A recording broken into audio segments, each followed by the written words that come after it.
हिंदी अनिवार्य है। कक्षा 12 में बोर्ड परीक्षा 2025 की तैयारी करने के लिए मॉडल पेपर 1, 2, 3, 4 और 5 पाँचों मॉडल पेपर एक साथ इस वीडियो में बताने वाला हूँ। सारे मॉडल पेपर एक जगह एक साथ यहाँ मैं बता रहा हूँ। 80 नंबर का पेपर आपके बोर्ड में होगा, 3.25 घंटे का पेपर होगा। ये 5 निर्देश हैं, रोल नंबर लिखने हैं, सभी प्रश्न हल करने हैं और प्रश्न का उत्तर पुस्तिका में ही लिखना है। जिनके आंतरिक खंड है उनके उत्तर एक साथ लिखने हैं, प्रश्नों को आगे पीछे नहीं करना है और प्रश्न का क्रमांक अवश्य लिखना। हिंदी अनिवार्य विषय कक्षा 12 का ये मॉडल पेपर पहला है। खंड ए में आपके कुल 16 MCQ प्रश्न है। 16 प्रश्न आपके पूछे जा रहे हैं, जिसमें से देखिए 3 + 4 यानी 7 प्रश्न तो आपके आरओ पुस्तक में से है, 5 प्रश्न आपके वितान पुस्तक में से है और 2 प्रश्न आपके ग्रामर में से है और 2 प्रश्न आपके अभिव्यक्ति और माध्यम से है। ठीक है, शुरू करते हैं। पहला प्रश्न देखिए, अमेंडमेंट शब्द का क्या अर्थ है? संविधान, अधिकार, संशोधन, कानून। पारिभाषिक शब्दावली जो है उसी से ये प्रश्न है, तो इसका सही उत्तर हो जाएगा संशोधन। अमेंडमेंट का मतलब होता है संशोधन। आरक्षण शब्द के लिए कौन सा पारिभाषिक शब्द होगा? Evaluation, reservation, abbreviation, petition. तो इसके लिए जो सही शब्द होगा आरक्षण के लिए रिजर्वेशन शब्द, ब वाला विकल्प बिल्कुल सही है। डॉक्टर भीमराव अंबेडकर की कल्पना का आदर्श समाज किस पर आधारित है? स्वतंत्रता पर, समता पर, भ्रातृता पर, उपयुक्त सभी। तो इन सभी पर वो आधारित है। शेर के बच्चे का असली नाम क्या था? चांद सिंह, सूरज सिंह, बादल सिंह, शेर सिंह। चांद सिंह शेर के बच्चे का असली नाम था। फणीश्वर नाथ रेणु की जो कहानी है पहलवान की ढोलक, उसमें से ये प्रश्न है। मेंढक मंडली का दूसरा नाम क्या था? देवसेना, शिवसेना, वानर सेना, इंद्र सेना। तो मेंढक मंडली का दूसरा नाम था इंद्र सेना। जो धर्मवीर भारती का संस्मरण है, धर्मवीर भारती का जो संस्मरण है, काले मेघा पानी दे, काले मेघा पानी दे, उसमें से ये प्रश्न लिया गया है। भक्तिन महादेवी वर्मा की कौन थी, क्या लगती थी? तो भक्तिन महादेवी वर्मा की सहपाठी थी, सहेली थी, सेविका थी, बहन थी। तो ये महादेवी वर्मा की सेविका थी, जिसका जो मूल नाम था वो तो वास्तविक नाम लक्ष्मी था, लक्ष्मीन। उसके बाद देखिए, हरिवंश राय बच्चन किसके प्रवर्तक माने जाते हैं? छायावाद के, नई कविता के, प्रयोगवाद के, आलावाद के। हरिवंश राय बच्चन आलावाद के प्रवर्तक माने जाते हैं। कवि के अनुसार दुनिया की सबसे हल्की और रंगीन उड़ने वाली चीज कौन सी है? तितली है, चिड़िया, पतंग, मोटर। तो सबसे हल्की और रंगीन उड़ने वाली चीज पतंग है। जो पतंग कविता है, पतंग कविता जो आलोक धनवा की है, इस कविता में से ये प्रश्न पूछा गया है। पतंग उड़ाने वाले बच्चों की बाल इच्छाओं, उमंगों का यहाँ वर्णन किया है। रघुवीर साय रचित कविता कैमरे में बंद अपाहिज उनके किस काव्य संकलन से ली गई? सीढ़ियों में धूप में, सीढ़ियों पर धूप में आत्महत्या के विरुद्ध, लोग भूल गए और हंसो हंसो जल्दी हंसो। तो इसका सही उत्तर हो जाएगा लोग भूल गए काव्य संग्रह से ये कैमरे में बंद अपाहिज कविता ली गई है, जिसमें जो मीडिया है उसकी कार्यशैली पर प्रश्न उठाया गया है। सुव्यवस्थित, सृजनात्मक और आत्मनिष्ठ लेखन क्या कहलाता है? फीचर, समाचार, रिपोर्ट, संपादकीय। तो इसका सही उत्तर हो जाएगा ये फीचर कहलाता है। जनसंचार का वह माध्यम जिसमें कम से कम शब्दों में ज़्यादा से ज़्यादा खबर बताने की कला का इस्तेमाल होता है, क्या कहलाती है? अखबार, रेडियो, टेलीविज़न, इंटरनेट। तो इसका सही उत्तर हो जाएगा टेलीविज़न, जिसमें दृश्य के साथ लेखन होता है। और इंटरनेट तो आधुनिक माध्यम है जो बहुत फेमस हो रहा है, आधुनिक माध्यम है। रेडियो आपके श्रव्य माध्यम है, अखबार आपके प्रिंट माध्यम है। भूषण ने यशोधर बाबू को क्या प्रेजेंट दिया, उपहार क्या दिया? उनकी जो वेडिंग, सिल्वर वेडिंग थी, उस पर क्या उपहार दिया? साइकिल दी, कार, स्कूटर, ऊनी ड्रेसिंग गाउन। तो ऊनी ड्रेसिंग गाउन उसको उसके बेटे ने पिता को उपहार दिया था और ये कहा था कि आप ऊनी ड्रेसिंग गाउन पहन करके दूध लेने जाया कीजिए। सिल्वर वेडिंग कहानी जो मनोहर श्याम जोशी की कहानी है, उसमें से ये प्रश्न है। जूझ पाठ आनंद यादव के किस प्रकार के उपन्यास का अंश है? सबसे पहले तो देखिए, ये एक आत्मकथात्मक उपन्यास है। ये इतना तो इम्पोर्टेंट है कि ये आत्मकथात्मक उपन्यास है। कौन सा? हिंदी उपन्यास, मराठी उपन्यास, गुजराती उपन्यास, अंग्रेजी उपन्यास। तो आत्मकथात्मक उनका है मराठी उपन्यास, उसमें से ये प्रश्न लिया गया है। ये अंश जो है जूझ, वो आत्मकथात्मक मराठी उपन्यास का ही अंश है जूझ।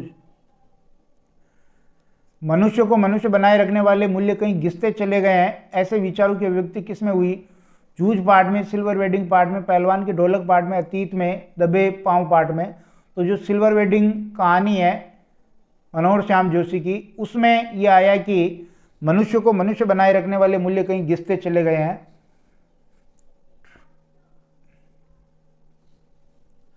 जूझ उपन्यास के संकलित अंश में किसकी लालसा का वर्णन है? पढ़ने की, व्यापार की, खेल की, अभिनय की? तो पढ़ने की लालसा का इसमें वर्णन है। जो लेखक स्वयं है, उस लेखक के पढ़ने की लालसा का यहाँ वर्णन किया गया है। आत्मकथात्मक उपन्यास है ये, मराठी। मोहनजोदड़ो किस काल के शहरों में सबसे बड़ा है? ताम्रकाल, पाषाण काल, लोह काल, कांस्य काल। तो ये ताम्रकालीन जो शहर है उनमें ये सबसे बड़ा शहर है मोहनजोदड़ो। इस प्रकार ये 16 MCQs थे, 16 नंबर के। दूसरा प्रश्न आपका रिक्त स्थान का आता है, जो आपके व्याकरण लगा रखी है, उस व्याकरण में से आपके 6 रिक्त स्थान 1-1 नंबर के पूछे जाते हैं। जिस भाषा को बालक अपनी माँ तथा परिवार द्वारा सीखता है उसे क्या कहते हैं? उसे हम कहते हैं मातृभाषा। और जिस भाषा में किसी देश का कामकाज चलता है, सारे राजकीय काम होते हैं, उसे कहते हैं राजभाषा, जिसको संविधान में दर्जा दिया गया। हिंदी अपनी भारत की राजभाषा है। हिंदी कौन सी लिपि में लिखी जाती है? हिंदी जो है वो देवनागरी लिपि में लिखी जाती है। मेरा घर गंगा पर है वाक्य में कौन सी शब्द है? उदाहरण पूछा है। अब गंगा के अंदर है, गंगा की धारा पे है, इसका मतलब है गंगा के किनारे है। तो यहाँ पर लक्षणा शब्द हो जाएगा। कौन सी शब्द हो जाएगी? लक्षणा शब्द। शब्द की जिस शक्ति से किसी शब्द के सबसे साधारण लोक प्रचलित अर्थ का बोध होता है, वहां कौन सी शब्द होती है? अभिधा शब्द होती है, जिसका सीधा ही अर्थ निकल जाता है। मैं निज रोदन में राग लिए फिरता हूं, उक्त काव्य पंक्ति में कौन सा अलंकार है? इसमें विरोधाभास अलंकार है, क्योंकि रोने में राग शब्द आ रहा है तो विरोध का आभास हो रहा है, विरोधाभास अलंकार है। काव्य में जब किसी वस्तु का वर्णन करने में लोक सीमा का उल्लंघन हो, जब लोक सीमा का उल्लंघन की बात करें तो वहां पर आपका अलंकार हो जाएगा अतिशयोक्ति अलंकार, जहां बढ़ा चढ़ा करके बात का वर्णन किया जाता है। उसके बाद आपका तीसरा प्रश्न अपठित गद्यांश को लेकर के है। ये जो अपठित गद्यांश है, इसको 2-3 बार अच्छी तरह पढ़ना है और इसको समझने की कोशिश करना है। अगर समझ में नहीं आए तो घबराना नहीं है, क्योंकि है ही अपठित गद्यांश और सारा समझ में आ जाएगा, ऐसा हो नहीं सकता है। इसलिए धैर्य रखना और 2-3 बार पढ़ करके फिर प्रश्नों के उत्तर पे आना कि उपयुक्त गद्यांश का उचित शीर्षक क्या है। अगर हम इस पूरे गद्यांश को देखेंगे तो सब जगह आप देखिए राम काव्य आ रहा है। अगर सब जगह हम बात करेंगे तो राम काव्य शब्द इसमें बार बार आ रहा है। ये देखिए यहाँ पर भी राम काव्य है। तो इसलिए हम इसका जो शीर्षक है वो लिख सकते हैं कि हिंदी साहित्य में राम काव्य परंपरा, या केवल राम काव्य परंपरा का सूत्रपात ऐसे भी लिख सकते हैं। ये इसका शीर्षक हो जाएगा। समुद्र का समानार्थी शब्द गद्यांश में से ढूंढ करके लिखिए। तो यहां देखिए रत्नाकर शब्द, या कविता रत्नाकर के साथ जो रत्नाकर शब्द है ये समुद्र का पर्यायवाची है, समानार्थी है। निम्न में से कौन सा काव्य रीतिकाल के आधार पर लिखा गया? अगर हम इस पूरे गद्यांश को देखेंगे तो यहाँ पर आया, देखिए, तुलसी के समकालीन कवियों में मुनीलाल कृत राम प्रकाश काव्य मिलता है जो रीति शास्त्र के आधार पर लिखा गया। तो ये रीति शास्त्र के आधार पर लिखा गया ग्रंथ हो जाएगा, रीतिकाल रीति शास्त्र के आधार पर। रामचंद्रिका काव्य के कवि कौन है? केशव। रामचंद्रिका लिखी है केशव ने। अगर आप देखेंगे तो ये यहाँ पे आ जाएगा कि महाकवि केशव ने रामचंद्रिका नामक महाकाव्य की रचना की। इसी प्रकार निम्न में से कौन सा काव्य संवाद रूप में लिखा गया? जो संवाद में जिसका प्रयोग हुआ है, तो ये देखिए यहाँ लास्ट में लाइन आई है, तदुपरांत प्राणचंद चौहान कृत रामायण महानाटक मिलता है जो संवाद के रूप में लिखा गया। तो रामायण महानाटक इसका उत्तर हो जाएगा, रामायण महानाटक। और अंतिम प्रश्न है कि राम काव्य लिखने वाले कवियों के नाम लिखे। तो बहुत सारे कवि आए हैं, मैं उन सब कवियों के नाम यहाँ पर बता रहा हूँ। सबसे पहले आया, देखिए, भूपति। पहला कवि कौन है? भूपति। उसके बाद देखिए, भूपति के बाद आगे चलेंगे तो दूसरे कवि अपने हैं तुलसी। तुलसी के बाद तीसरे मुनीलाल। मुनीलाल के बाद चौथे हैं केशव। केशव के बाद आगे चलेंगे तो यहाँ पे पांचवे आपके निकल रहे हैं सेनापति। और इसके बाद छठे में आप देखेंगे हृदय राम और सातवां है प्राणचंद चौहान। ये सब राम काव्य लिखने वाले कवि हैं। चौथा प्रश्न आपका अपठित पद्यांश को लेकर के पूछा जाता है। इसमें भी अपठित पद्यांश को आप 3 से 4 बार अच्छी तरह पढ़ेंगे और जितना अर्थ आप निकाल सकते हैं उतना अर्थ आप निकालने की कोशिश करेंगे। हो सकता है कुछ कठिन शब्दों के अर्थ आपको नहीं भी मिले, लेकिन आप इसका भाव निकालने की कोशिश करें। क्या समझने की कोशिश करें? इसका भाव निकालने की कोशिश करें, तो आप प्रश्नों के उत्तर दे पाएंगे। जब 3-4 बार आप इसको अच्छी तरह पढ़ लेंगे तो प्रश्न करेंगे कि राम की माता उन्हें क्या कहती थी, तो कुछ प्रश्न तो आपके सीधे सीधे इसमें मिल जाएंगे कि राम की जो माता है वो उन्हें क्या कहती थी। अंतिम में आया, ये देखिए, कि कहती थी माता मुझको सदा राजीव नयन। क्या कहती थी? कमल के समान सुंदर नयन थे राम के, तो राजीव नयन वो कहती थी। राम की शक्ति पूजा में कमल पुष्प कौन चुरा लेता है? जो महाशक्ति है या जो माँ दुर्गा है, ये राम की परीक्षा लेने के लिए वो कमल चुरा लेती है, नील कमल। और ये काव्यांश जो है अपठित पद्यांश, ये राम की शक्ति पूजा जो निराला का काव्य है उसमें से ये पंक्तियां हैं। तो इन पंक्तियों में राम जो है शक्ति की आराधना कर रहे हैं। और क्योंकि रावण की तरफ शक्ति जा मिली थी तो जामवंत जी ने कहा था कि आप भी शक्ति की आराधना कीजिए, क्योंकि आप रावण को तो हरा सकते हैं लेकिन शक्ति को कैसे हराएंगे? शक्ति को शक्ति ही हरा सकती है, इसलिए आप महाशक्ति की आराधना कीजिए। राम ने किसको पराजित करने के लिए शक्ति की उपासना की? रावण को पराजित करने के लिए शक्ति की उपासना की। 2 नील कमल है शेष भी, राम किन नील कमलों की बात कर रहा है? तो बात कर रहे हैं 2 आंखें रूपी, जो राम की 2 सुंदर आंखें हैं वो 2 नील कमल के समान है, क्योंकि जो उसकी माँ थी राम की वो राजीव नयन उसको कहती थी, अर्थात उसके आंखों की सुंदरता कमल से की गई है। तो राम ये कह रहे हैं कि भले ही मेरी थाल में कमल नहीं है लेकिन मेरी 2 आंखें 2 कमल के समान है, मैं इन्हीं को माँ शक्ति को अर्पित करूंगा और यज्ञ की पूर्णाहुति करूंगा। राम का स्थिर मन चंचल क्यों हुआ? अस्थिर हो गया। राम का जो स्थिर मन था वो अस्थिर हो गया। वो अस्थिर क्यों हुआ? क्योंकि जब उन्होंने देखा, आंखें खोली, तो वहां पर रिक्त स्थान था, अर्थात जिस थाल में आपके नील कमल पड़े हुए थे, नील कमल जो 2 रखे हुए थे थाल में, वो थाल में न पा करके राम का मन अस्थिर हो गया, बेचैन हो गया, विचलित हो गया। आंख शब्द का पर्यायवाची पद्यांश में ढूंढ के लिखिए। तो पद्यांश में आप देखिए नयन शब्द आया। आंख शब्द का पर्यायवाची क्या आया? नयन। नयन शब्द आया है राजीव नयन, ये नयन शब्द। इसके बाद देखिए खंड ब चालू हो जाता है। खंड ए को आपको जैसा है वैसा का वैसा ही उसी क्रम में करना है। खंड ब में आपके 5 प्रश्न पूछे हैं। एक तो पूछा अभिव्यक्ति माध्यम से, एक जो आरोह गद्य, एक पद्य और एक वितान से और 2 वितान से पूछे। प्रिंट माध्यम की 2 कमियां लिखिए। बहुत सारी कमियां हैं जिनमें से आप कुछ कमियां लिख सकते हैं। एक तो ये अनपढ़ व्यक्तियों के लिए लाभदायक नहीं है। दूसरा, अशुद्धि जो संशोधन होता है वो बहुत देर से होता है, अगले अंक की अपने को प्रतीक्षा करनी पड़ती है। अशुद्धि संशोधन में देरी होती है, अगले अंक की अपने को प्रतीक्षा करनी पड़ती है। और इसमें डेडलाइन की बाध्यता होती है। डेडलाइन की क्या होती है? बाध्यता होती है, क्योंकि डेडलाइन इनकी 24 घंटे होती है। अपडेट बहुत लेट करता है। कविता एक खेल है बच्चों के बहाने। पंक्ति का आशय स्पष्ट कीजिए। जो कुंवर नारायण की जो कविता है, इनकी कविता है कुंवर नारायण की, उन कुंवर नारायण की कविता के बहाने इसमें से ली गई है। और कविता एक खेल है बच्चे के बहाने कैसे तुलना की?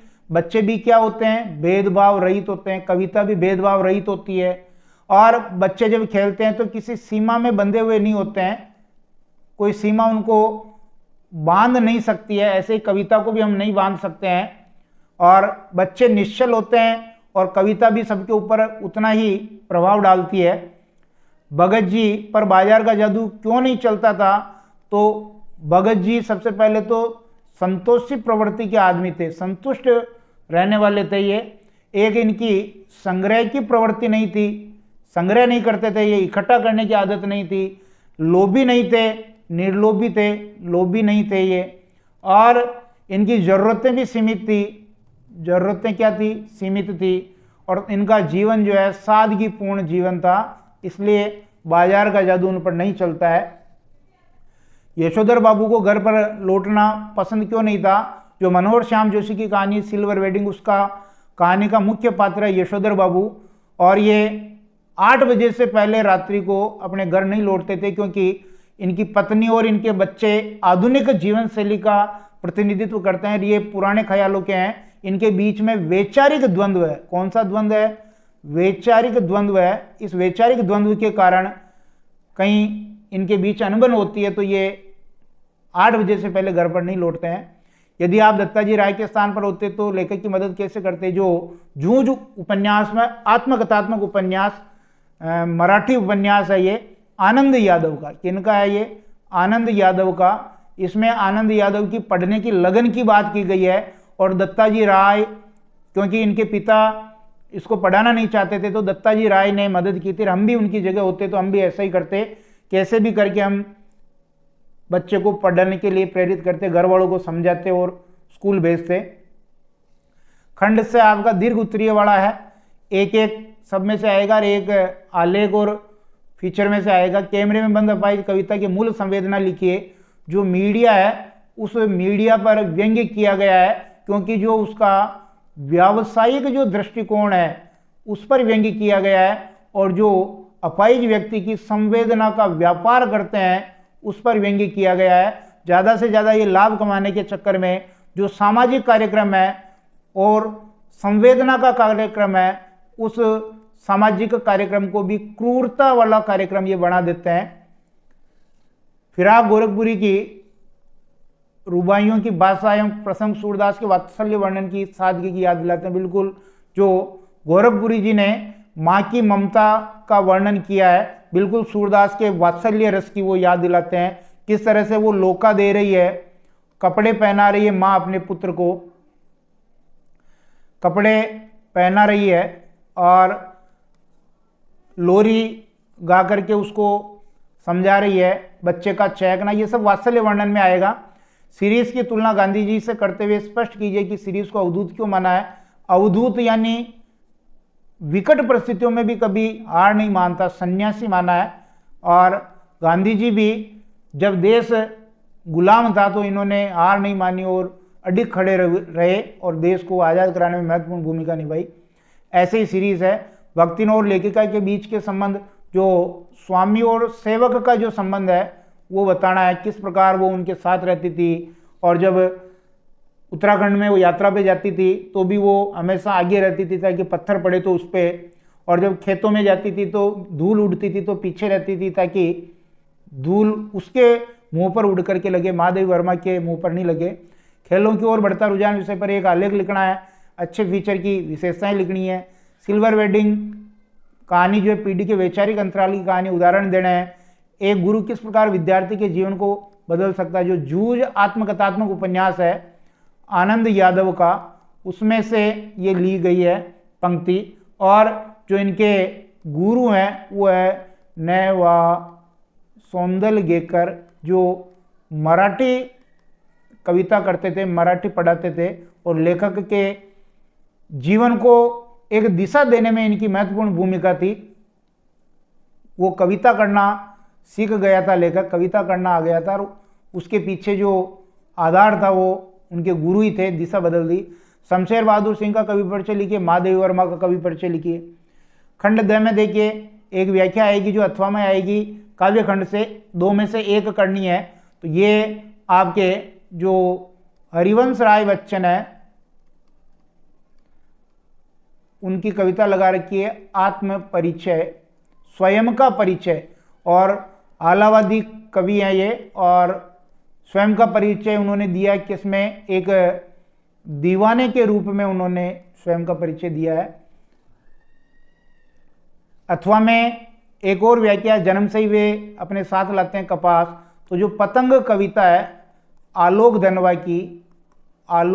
की जो पतंग कविता है जिसमें बिंबों का बहुत शानदार प्रयोग किया गया है और बच्चों की जो उमंग होती है, बच्चों की जो इच्छाएं होती है, पतंग के माध्यम से उनको चित्रित करने की कोशिश कवि आलोक धनवा ने की है। इसी प्रकार देखिए गद्यांश की व्याख्या आती है, 2 में से एक करना पड़ता है। इन बातों को आज 50 से ज़्यादा वर्ष हो गए। तो ये भी जो काले मेघा पानी दे, काले मेघा पानी दे जो संस्मरण है किनका है, धर्मवीर भारती का, जिसमें विज्ञान और जो प्राचीन बातें हैं उनमें मतभेद दिखाया गया है, ये यहाँ पर बताने की कोशिश की है। इसी प्रकार देखिए लोक प्रचलित विश्वास और विज्ञान का द्वंद्व इसमें दिखाया गया है। इसके अथवा में पहलवान की ढोलक कहानी है जो फणीश्वर नाथ रेणु की कहानी, आंचलिक कथाकार और उपन्यासकार हैं। और मुख्य बात इसमें है कि व्यवस्था जब बदलती है तो लोक कला और लोक कलाकार भी अप्रासंगिक हो जाते हैं, ये बताने की कोशिश फणीश्वरनाथ रेणु ने पहलवान की ढोलक कहानी में की है। फिर एक निविदा लिखनी है विद्यालय के लिए आवश्यक परीक्षा सामग्री खरीदने के लिए, और सचिव माध्यमिक शिक्षा बोर्ड राजस्थान की ओर से रीट भर्ती परीक्षा की तिथि में परिवर्तन की विज्ञप्ति लिखनी है, और 300 शब्दों में निबंध लिखना है। वैश्विक महामारियों के दौर में ऑनलाइन शिक्षण, राजस्थान की सतरंगी संस्कृति, महिला सशक्तिकरण, पेट्रोल एवं डीजल की बढ़ती कीमतें। ये अपना model paper pre board paper 2 हो गया। खंड ए में देखिए 16 आपके एबेसद आएंगे, बहुचयनात्मक प्रश्न आएंगे 16 अंक के। भक्तिन का वास्तविक नाम क्या था, मीरा था, सुधा था, लक्ष्मण था, नीरजा था। तो भक्तिन का वास्तविक नाम लक्ष्मण था, स वाला विकल्प सही करेंगे।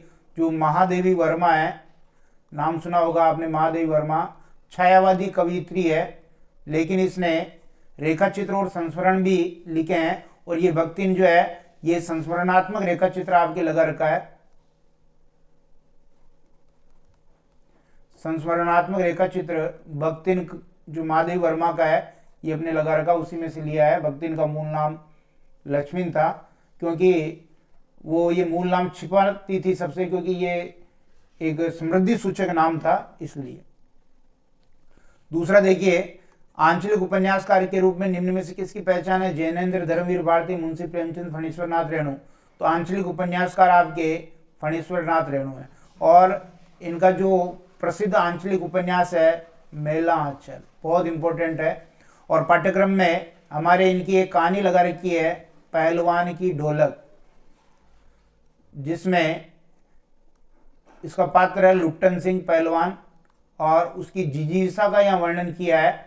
और ये कहानी आपको जो व्यवस्था बदलने के साथ साथ कला और कलाकार अप्रासंगिक हो जाते हैं, वापस सुनिए, बहुत इंपॉर्टेंट है कि व्यवस्था जब बदलती है तो कला और कलाकार अप्रासंगिक हो जाते हैं, उसकी कहानी है। लुट्टन पहलवान भी जो राज दरबार में रहता था, उसको आश्रय मिला हुआ था, लेकिन व्यवस्था बदलती है और लुट्टन को राज दरबार से बाहर निकाल दिया जाता है। ऐसी प्रसिद्ध कहानी है। तीसरा प्रश्न देखिए, काल्पनिक जगत की वस्तु किसे कहा गया है?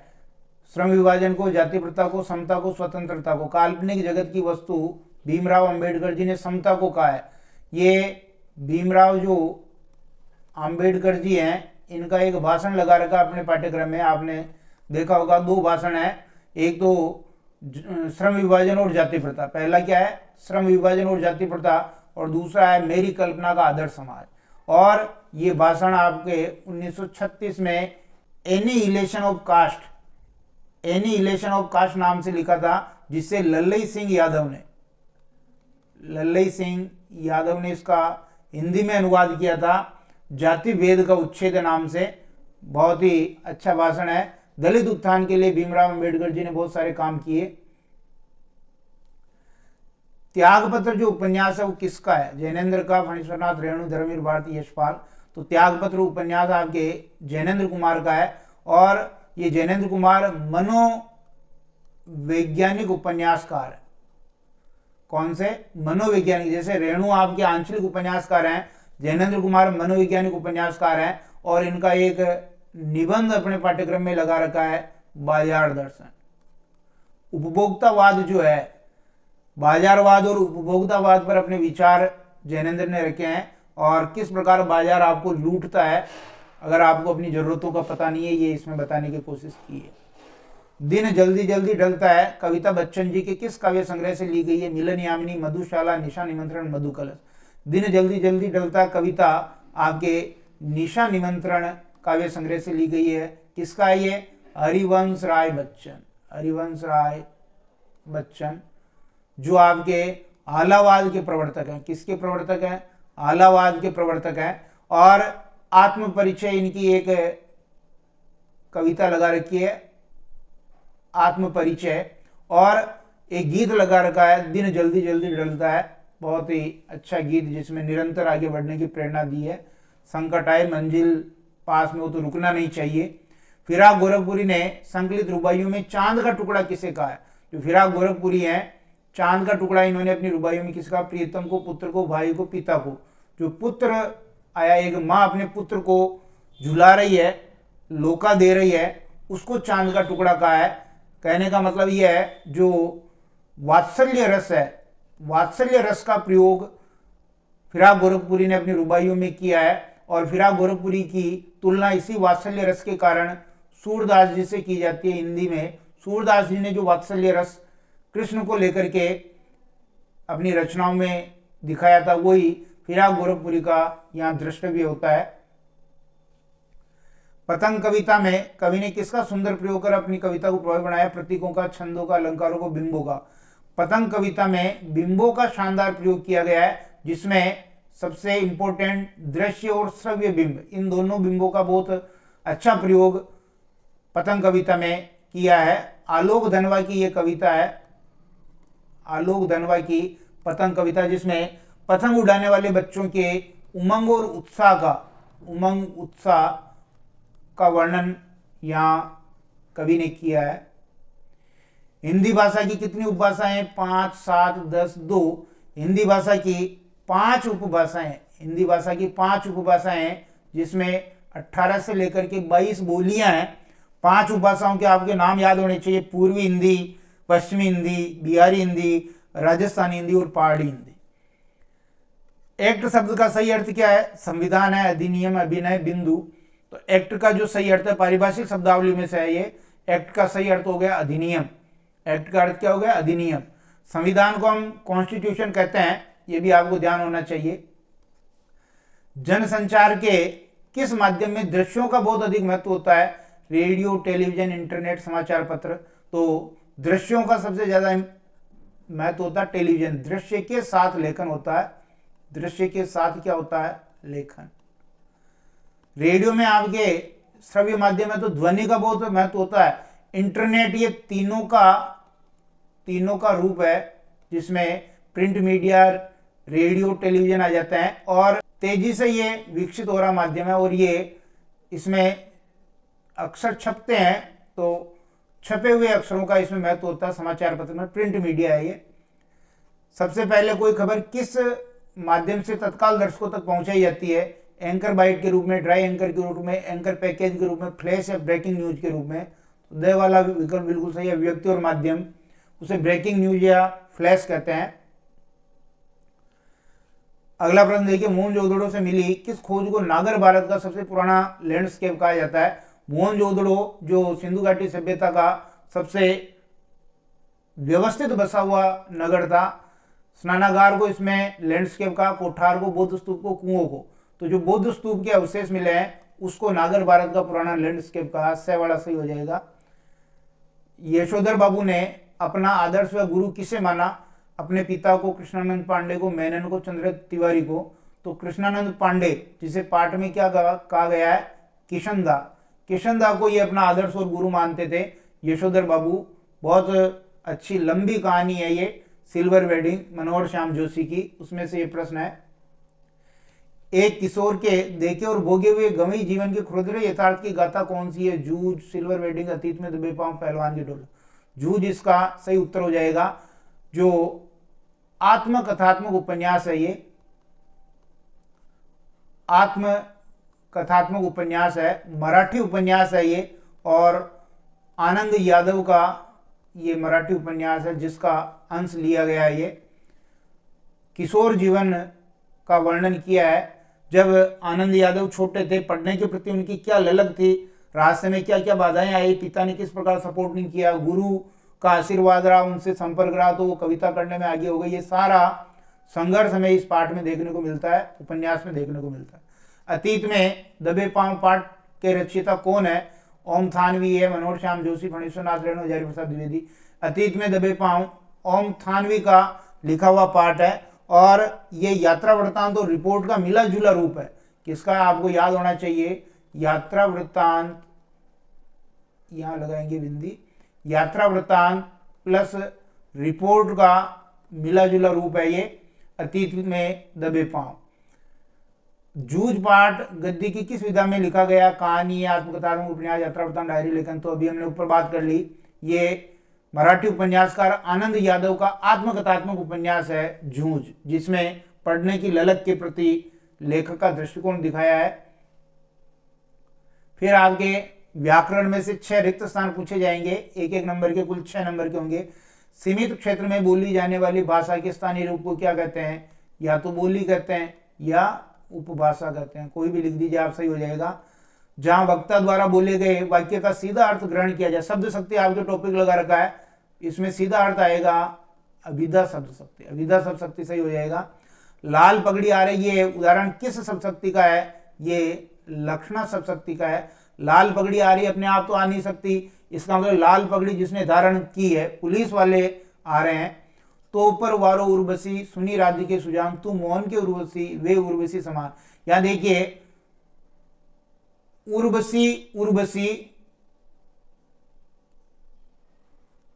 2 बार आया, 3 बार भी आया, प्रत्येक बार इसका अर्थ अलग अलग है। यमक अलंकार हो जाएगा। एक तो उर्वशी अप्सरा और एक उर्वशी आभूषण भी है जो हृदय पर लटका रहता है, तो यमक अलंकार हो जाएगा। जनगणना के लिए सही अंग्रेजी शब्द कौन सा? पारिभाषिक जो शब्द है उसमें से ये आपके पूछा गया। सेंसस इसका सही शब्द है, लेकिन आपको स्पेलिंग भी आनी चाहिए, CENSUS, सेंसस। और किस अलंकार का संबंध वर्ण साम्यता या वर्णों की समानता से है? तो अनुप्रास अलंकार का संबंध जो है, अनुप्रास अलंकार का संबंध वर्ण साम्यता या वर्णों की समानता से। तीसरा प्रश्न आपके अपठित गद्यांश है, 2-3 बार इस गद्यांश को अच्छी तरह पढ़ लेना है और फिर ये प्रश्न जो है इनके उत्तर देने हैं। पहला प्रश्न कह रहा है कि सासपूर्ण आनंद की उमंग का नाम क्या है? अगर आप ढंग से पढ़ेंगे तो आपको आसानी से उत्तर मिल जाएगा कि सासपूर्ण आनंद का, सासपूर्ण उमंग का नाम जो है यहां आया, देखिए ये है। सासपूर्ण आनंद की उमंग का नाम उत्साह है।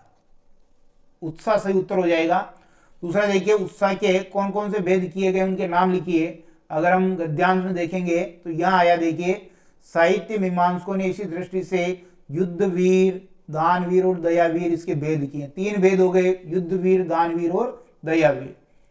उपयुक्त गद्यांश का उचित शीर्षक, बार बार उत्साह शब्द आ रहा तो उत्साह इसका शीर्षक हो जाएगा।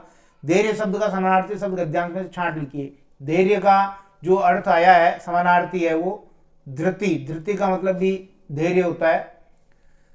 हम स्वयं को कठिन परिस्थितियों से दूर रखने के लिए कब प्रयत्नशील होते हैं? अगर आप इस गद्यांश में देखेंगे तो यहां पर आया है कि भय में, भय में हम प्रस्तुत कठिन स्थिति में विशेष रूप से दुखी और कभी कभी उस स्थिति से अपने को दूर रखने के लिए प्रयत्नवान भी होते हैं। सच्चे उत्साही की क्या पहचान है? सच्चे उत्साही जो होते हैं उसकी पहचान यह है, देखिए कर्म सौंदर्य के जो उपासक होते हैं वही सच्चे उत्साही होते हैं, अर्थात कर्म करने में विश्वास करते हैं, आनंद से वो अपने कर्म को किए जाते हैं, कर्म सौंदर्य के उपासक होते हैं, वो सच्चे उत्साही कहलाते हैं। ये 6 नंबर का अपठित गद्यांश आएगा। 1-1 नंबर के 6 प्रश्न होंगे अति लघुतरात्मक। उसके बाद चौथा प्रश्न आएगा अपठित पद्यांश। इसको भी 3-4 बार अच्छी तरह पढ़ना, अर्थ नहीं भी आए तो घबराना नहीं है और अनुमान लगा के अर्थ निकालने की कोशिश करनी है। देखिए कहा है कि हिमालय का आंगन जहां सूर्य की पहली किरणें आती है वो किसे कहा गया है? भारत देश को। किसको कहा गया है? भारत भूमि को या भारत देश को, कुछ भी कर लेंगे, क्योंकि जो सूरज उगता है उसका पहला प्रकाश हिमालय के आंगन में आता है। हिमालय कहाँ है? भारत में है, तो या तो भारत भूमि या भारत देश कर लेंगे। फिर कह रहा है कि सप्त स्वर सप्त सिंधु में उठे छिड़ा तब मधुर शाम संगीत। पंक्ति का क्या आशय है? जो संगीत है, संगीत भी सबसे पहले भारत में ही गाया गया। जो 7 स्वर है संगीत के, संगीत का उद्गम भी भारत भूमि है। और सामवेद जो अपना संगीत का वेद है, सामवेद कर लें, ये भारत में ही रचा गया। किसी का हमने छीना नहीं, प्रकृति का रहा पालना ही। इसके माध्यम से क्या कहना चाह रहा है कवि? ये कह रहा है कि हमने किसी भी देश पर आगे होकर के आक्रमण नहीं किया, आगे होकर किसी पर भी आक्रमण नहीं किया, और हमने जो भी आया उनको यहाँ शरण दी। हम पूरी सृष्टि में सबका पालन पोषण करने वाले हैं, क्योंकि हर प्रकार की जो चाहे संगीत हो, चाहे कोई भी ज्ञान का वर्चस्व अगर स्थापित किया तो वो सब भारत भूमि से ही हुआ है।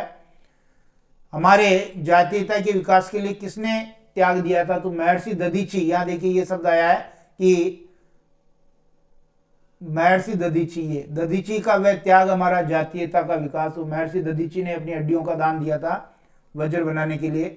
उषा ने किस प्रकार के अभिनंदन किया? हंसकर। उषा ने हंस अभिनंदन किया और पहनाया हीराकार। पहली लाइन के नीचे देखेंगे, उषा ने हंस अभिनंदन किया और पहनाया हीराकार। ओस रूपी जो हीरों का हार पहनाया। और भारत भूमि की क्या क्या विशेषताएं बताई गई है? ये सारी विशेषताएं इसमें आ जाएगी कि उगता हुआ सूर्य अपना प्रकाश सबसे पहले भारत भूमि पर फैलाता है, और हमने ही ज्ञान का प्रकाश पूरे पृथ्वी पर फैलाया, यानी ज्ञान का प्रकाश फैलाने में भारत का महत्वपूर्ण योगदान है। संगीत भी पूरे विश्व में भारत में ही सबसे पहले गाया गया और संगीत का गढ़ रहा है।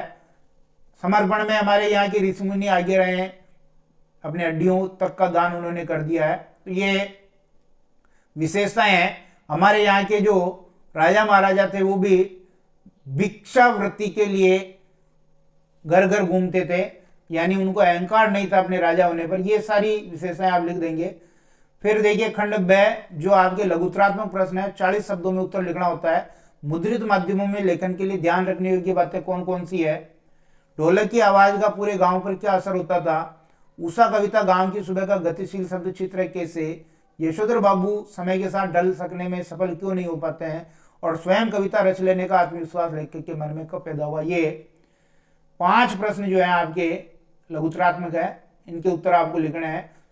सब वन शॉट क्लासें अपनी अपलोड है, आप वहां से देख सकते हैं। खंड स में देखिए, छोटा मेरा खेत कविता के रूपक की सार्थकता स्पष्ट कीजिए। बहुत ही इंपॉर्टेंट जो गुजराती साहित्यकार अपने लगा रखे हैं, उमाशंकर जोशी, उनकी कविता है छोटा मेरा खेत, जिसमें जो कवि कर्म है उसको, जो कृषि कर्म है उसके साथ रूपक बांधा है, किसान कवि है, उसका खेत कागज है, हम समर्थ शक्तिवान और हम एक दुर्बल को लाएंगे। बहुत ही अच्छी कविता जो रघुवीर साय की एक कैमरे में बंद अपाहिज कविता, जिसमें मीडिया पर व्यंग्य किया गया है। सीरीज को कालजयी अवधूत क्यों कहा गया, पाठ के आधार पर लिखिए। पहलवान की ढोलक कहानी के मुख्य पात्र लुट्टन सिंह की चारित्रिक विशेषताएं लिखिए। सिल्वर वेडिंग कहानी जीवन मूल्यों के घिसटते चले जाने की कहानी, क्या आप इससे सहमत है, लिखिए। सिंधु सभ्यता की खूबी उसका सौंदर्य बोध है और राज पोषित या धर्म पोषित न होकर के वो समाज पोषित था, कथन की समीक्षा कीजिए। और अभिव्यक्ति माध्यम से ये प्रश्न है कि एक अच्छा फीचर लिखते समय क्या क्या सावधानियां रखनी चाहिए। आलेख क्या है, सार्थक आलेख के गुण लिखिए। और एक परिचय आपको लिखना है तुलसीदास जी के ऊपर या फिर महादेवी वर्मा के ऊपर। खंड द में आपके व्याख्या वाला प्रश्न है, तो तीर्थीय समीर सागर पर जो छायावाद के कवि हैं निराला, सूर्यकांत त्रिपाठी निराला, उनकी कविता आपके लगा रखी है बादल राग। उस बादल राग कविता में से ये व्याख्या ली गई है। उसके बाद देखिए कविता एक उड़ान है चिड़िया के बान है, ये कुंवर नारायण वाला पार्ट बहुत इंपॉर्टेंट है। इस बार इससे व्याख्या पूछी जा सकती, प्रश्न पूछा जा सकता है। कुंवर नारायण की कविता है कविता के बहाने, उसमें से ये व्याख्या ली गई है। गद्यांश की सप्रसंग व्याख्या संबंधी प्रश्न आएगा, जिसमें इन बातों को आज 50 से ज्यादा बरस हो गए। धर्मवीर भारती का संस्मरण है काले मेघा पानी दे। कौन सा है, काले मेघा पानी दे, जिसमें लोक प्रचलित विश्वास और विज्ञान के द्वंद्व को दिखाया गया है। उसमें से ये व्याख्या ली गई है। उस सबके प्रति अप्रीति इस भगत के मन में नहीं। ये चूर्ण बेचने वाले जो भगत जी हैं, जो जैनेन्द्र कुमार का निबंध है बाजार दर्शन, उस बाजार दर्शन में से ये व्याख्या ली गई है। 17वां प्रश्न देखिए, आपके पत्र लेखन से संबंधित है। शासन सचिवालय शिक्षा विभाग जयपुर की ओर से माध्यमिक शिक्षा बोर्ड के पाठ्यक्रम में विसंगतियों को दूर करने हेतु एक विज्ञप्ति लिखिए। और सचिव माध्यमिक शिक्षा बोर्ड राजस्थान अजमेर की ओर से एक अर्धशासकीय पत्र पुलिस महानिदेशक राजस्थान जयपुर को लिखिए, जिसमें बोर्ड प्रश्न पत्रों की सुरक्षा का आग्रह किया गया है। और एक निबंध लिखना आपको 300 शब्दों में, राजस्थान में पर्यटन की संभावना, जल संकट और राजस्थान, महिला सशक्तिकरण और मोबाइल फोन और आज का युवा। ये दूसरा मॉडल पेपर था 12वीं क्लास का हिंदी अनिवार्य का तीसरा मॉडल पेपर आज हम यहाँ हल करेंगे। खंड ए आएगा, कुल 4 खंडों में आपका पेपर बटा होगा। खंड ए में वस्तुनिष्ठ प्रश्न, रिक्त स्थान, अपठित गद्यांश, अपठित पद्यांश होगा। जो एबेसद वाले प्रश्न है, बहुविकल्पी प्रश्न, ये 16 पूछे जाएंगे। 3 आपके गद्य पद्य से पूछे जाएंगे, 4 गद्य से पूछे जाएंगे, 2 व्याकरण से पूछे जाएंगे, 5 आपके वितान से पूछे जाएंगे और 2 आपके व्यक्ति माध्यम से। 4 3 7 8 9 10 11 और 5 16 हो जाएंगे। शुरू करते हैं। पहला प्रश्न कह रहा है कैबिनेट शब्द का क्या अर्थ है। समिति एक, संघ एक, मंत्रिमंडल, मंत्री। तो कैबिनेट शब्द ये पारिभाषिक शब्दावली, जो व्याकरण वाला टॉपिक लगा रखा है उसमें पारिभाषिक शब्दावली में कैबिनेट का अर्थ हो जाएगा मंत्रिमंडल। कैबिनेट से वाला विकल्प सही हो जाएगा। इसके बाद देखिए दूसरा प्रश्न, ये भी पारिभाषिक शब्दावली का है। व्याकरण के किसी भी टॉपिक का यहाँ प्रश्न आ सकता है। 2 एबेसद आएंगे, यहाँ दोनों मैंने पारिभाषिक शब्दावली से दिए हैं। आपके अलंकार से भी आ सकता है, शब्द शक्ति से भी आ सकता है और भाषा लिपि व्याकरण से भी आ सकता है। परिपत्र शब्द के लिए पारिभाषिक शब्द कौन सा होगा, सर्कुलर होगा, टेंडर, कॉपी, मिनट्स। तो परिपत्र के लिए आपके जो सही पारिभाषिक शब्द है वो है सर्कुलर। ए वाला विकल्प बिल्कुल सही है। टेंडर तो हम कहते हैं निविदा को, टेंडर किसे कहते हैं, निविदा को। और मिनट्स जो है ये आपका कहलाता कार्यव्रत, कार्यव्रत कहलाता है। और एक एजेंडा भी आप ध्यान रखेंगे, एजेंडा जो होता है ये एजेंडा कहलाता कार्यसूची। ये भी पूछा जा सकता है, एजेंडा किसे कहते हैं, कार्यसूची को। और एक कॉपी जानते हैं आप, प्रतिलिपि। तीसरा प्रश्न देखिए, अनावृष्टि दूर करने के लिए गांव के बच्चों की इंद्र सेना द्वार द्वार पर क्या मांगते चलती थी। ये जो प्रश्न है आप जान रहे हैं कि जो काले मेघा पानी दे, पाठों के नाम याद होने चाहिए, काले मेघा पानी दे। जो धर्मवीर भारती का संस्मरण है, जिसमें लोक प्रचलित विश्वास और विज्ञान के द्वंद्व का सुंदर चित्रण है। विज्ञान का नेतृत्व करने वाला लेखक स्वयं है, लोक प्रचलित विश्वास का नेतृत्व करने वाली लेखक की जीजी है। पानी की बर्बादी को लेकर के जीजी, लेखक तो परेशान होता है, लेकिन जीजी के दान और त्याग संबंधी अलग अलग विचार हैं। तो क्या मांगते चलती है? अनाज, पानी, फल, रुपए। ये गंगा मैया का जयकारा लगा करके आषाढ़ के उस महीने में जब पानी समाप्त हो गया है, तो घरों में जो पानी सहेज कर रखा हुआ है, ये द्वार द्वार पर वही पानी मांगते हुए इंद्रसेना चलती है। और इसी इंद्रसेना को लेखक ने मेंढक मंडली कहा है। ठीक है, आपके और 2-3 प्रश्न तैयार होंगे अगर आप ध्यान से इस पेपर को देखेंगे। सीरीज के फूल ललित निबंध हजारी प्रसाद द्विवेदी जी के किस संग्रह से उद्धृत है? कुटज, आलोक पर्व, अशोक के फूल, कल्पलता। तो ये द्विवेदी जी के कल्पलता संग्रह से उद्धृत है। हजारी प्रसाद द्विवेदी जो आधुनिक गद्यकार है, बहुत इंपॉर्टेंट है। तो कल्पलता इसका अपना सही उत्तर हो जाएगा। द वाला विकल्प बिल्कुल सही है। और सीरीज के फूल, ये जो पाठ लगा रखा अपना, ये एक निबंध है। गद्य की कौन सी विधा में? निबंध में। भक्तिन पाठ को परिस्थितिवश अक्खड़ बनी पर महादेवी के प्रति अनमोल आत्मीयता से भरी भक्तिन के वाणी किसकी संघर्षपूर्ण आवाज में भी पढ़ा जाना चाहिए? एक कर्मठ सेवक की, एक ग्रामीण मजदूर की, स्त्री अस्मिता के, दलित और शोषित जनों की। तो स्त्री अस्मिता की आवाज के रूप में ये पढ़ा जाना चाहिए। भक्तिन की जो रचना श्रृंखला की कड़ियां, ये भी स्त्रियों से संबंधित ही रचना है, ये भी आपको ध्यान होनी चाहिए। भक्तिन जो संस्मरणात्मक रेखा चित्र महादेव वर्मा का है। एनिहिलेशन ऑफ कास्ट भाषण का अनुवाद जाति भेद का उच्छेद, इस नाम से किसने किया? ब्रज बिहारी यादव, भारत सिंह, श्याम सुंदर वर्मा, लल्लई सिंह यादव। लल्लई सिंह यादव ने इस भाषण का अनुवाद किया। भीमराव अंबेडकर जी का ये भाषण है। और 1936 में लाहौर में जो ये भाषण दिया जाना था, किसी कारण से वो स्थगित हो गया। बाद में एक स्वतंत्र पुस्तक के रूप में प्रकाशित हुआ 1936, इसका वर्ष भी याद रखेंगे आप। 2 भाषण हैं इनके, कौन कौन से आपको ध्यान होना चाहिए? जाति प्रथा और श्रम विभाजन, और मेरी कल्पना का आदर्श समाज। कवि को कागज का पन्ना किसकी तरह लगता है? जो आपके काव्य खंड है उसमें से प्रश्न लिया गया है। उमा शंकर जोशी गुजराती साहित्यकार है, उमा शंकर जोशी।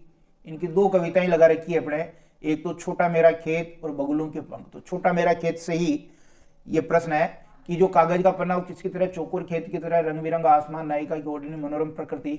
तो चौकोर खेत की तरह लगता है। ये रूपक अलंकार का इसमें बहुत अच्छा प्रयोग किया है, जो छोटा मेरा खेत है। और इसमें क्या किया है?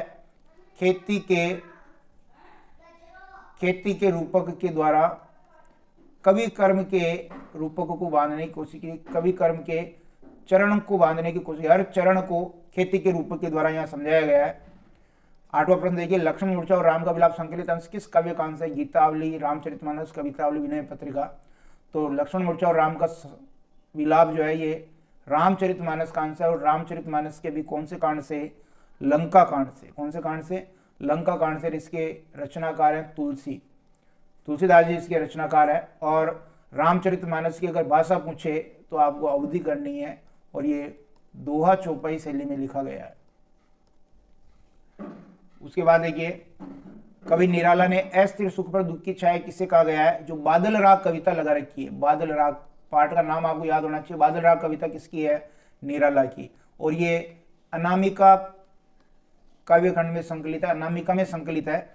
और 6ठा भाग अपने यहाँ पाठ्य पुस्तक में शामिल किया गया है। बादल राग नाम से 6 कविता लिखी, 6ठा भाग अपने यहाँ शामिल किया। तो छाया किसको कहा है? क्रांति को, बाढ़ को, अकाल को, बिजली को। तो क्रांति को, जो क्रांति है, जो विप्लव है, उसको जो है अस्थिर सुख पर दुख की छाया कहा है। क्योंकि जो पूंजीपति वर्ग है, वो पूंजीपति वर्ग शोषण करके सुख भोग रहा है, लेकिन क्रांति की छाया उस पर सदैव मंडराती रहती है। जनसंचार के किस माध्यम में पढ़ने, सुनने और देखने तीनों की सुविधा होती है? अखबार, रेडियो, टेलीविजन, इंटरनेट। तो इसमें सही उत्तर हो जाएगा इंटरनेट। द वाला विकल्प सही हो जाएगा, स वाला नहीं करें, द वाला इंटरनेट। अखबार में देखिए ये प्रिंट माध्यम है और इसमें अक्षर छपे होते हैं और छपे हुए अक्षरों को आप क्या कर सकते हैं, पढ़ सकते हैं। रेडियो एक दृश्य माध्यम है और इसमें आप सुन सकते हैं। और टेलीविजन आपका ये श्रव्य दृश्य माध्यम है जिसमें आपको देखने की सुविधा होती है। लेकिन इंटरनेट में तीनों की सुविधा अत्याधुनिक ये फेमस हो रहा, विकसित हो रहा माध्यम है। टेलीविजन में किसी भी खबर को पुष्ट करने के लिए प्रत्यक्षदर्शियों के कथन दिखाना क्या कहलाता है, breaking news, live, anchor visual, anchor bite. ये कहलाता है आपका एंकर बाइट। एंकर बाइट जो प्रत्यक्षदर्शी होते हैं उनके कथन दिखाते हैं वो एंकर बाइट कहलाता है। लाइव सीधा प्रसारण, आप जानते हैं सीधा प्रसारण क्रिकेट मैच का होता ही है। चैंपियंस ट्रॉफी चल रही है अभी, भारत ने 2 मैच जीत लिए हैं, उसका सीधा प्रसारण भी होता है। ब्रेकिंग न्यूज, कोई खबर जो है तत्काल दर्शकों तक पहुंचाई जाती है। कोई खबर क्या की जाती है, तत्काल दर्शकों तक पहुंचाई जाती है, उसे कहते हैं ब्रेकिंग न्यूज।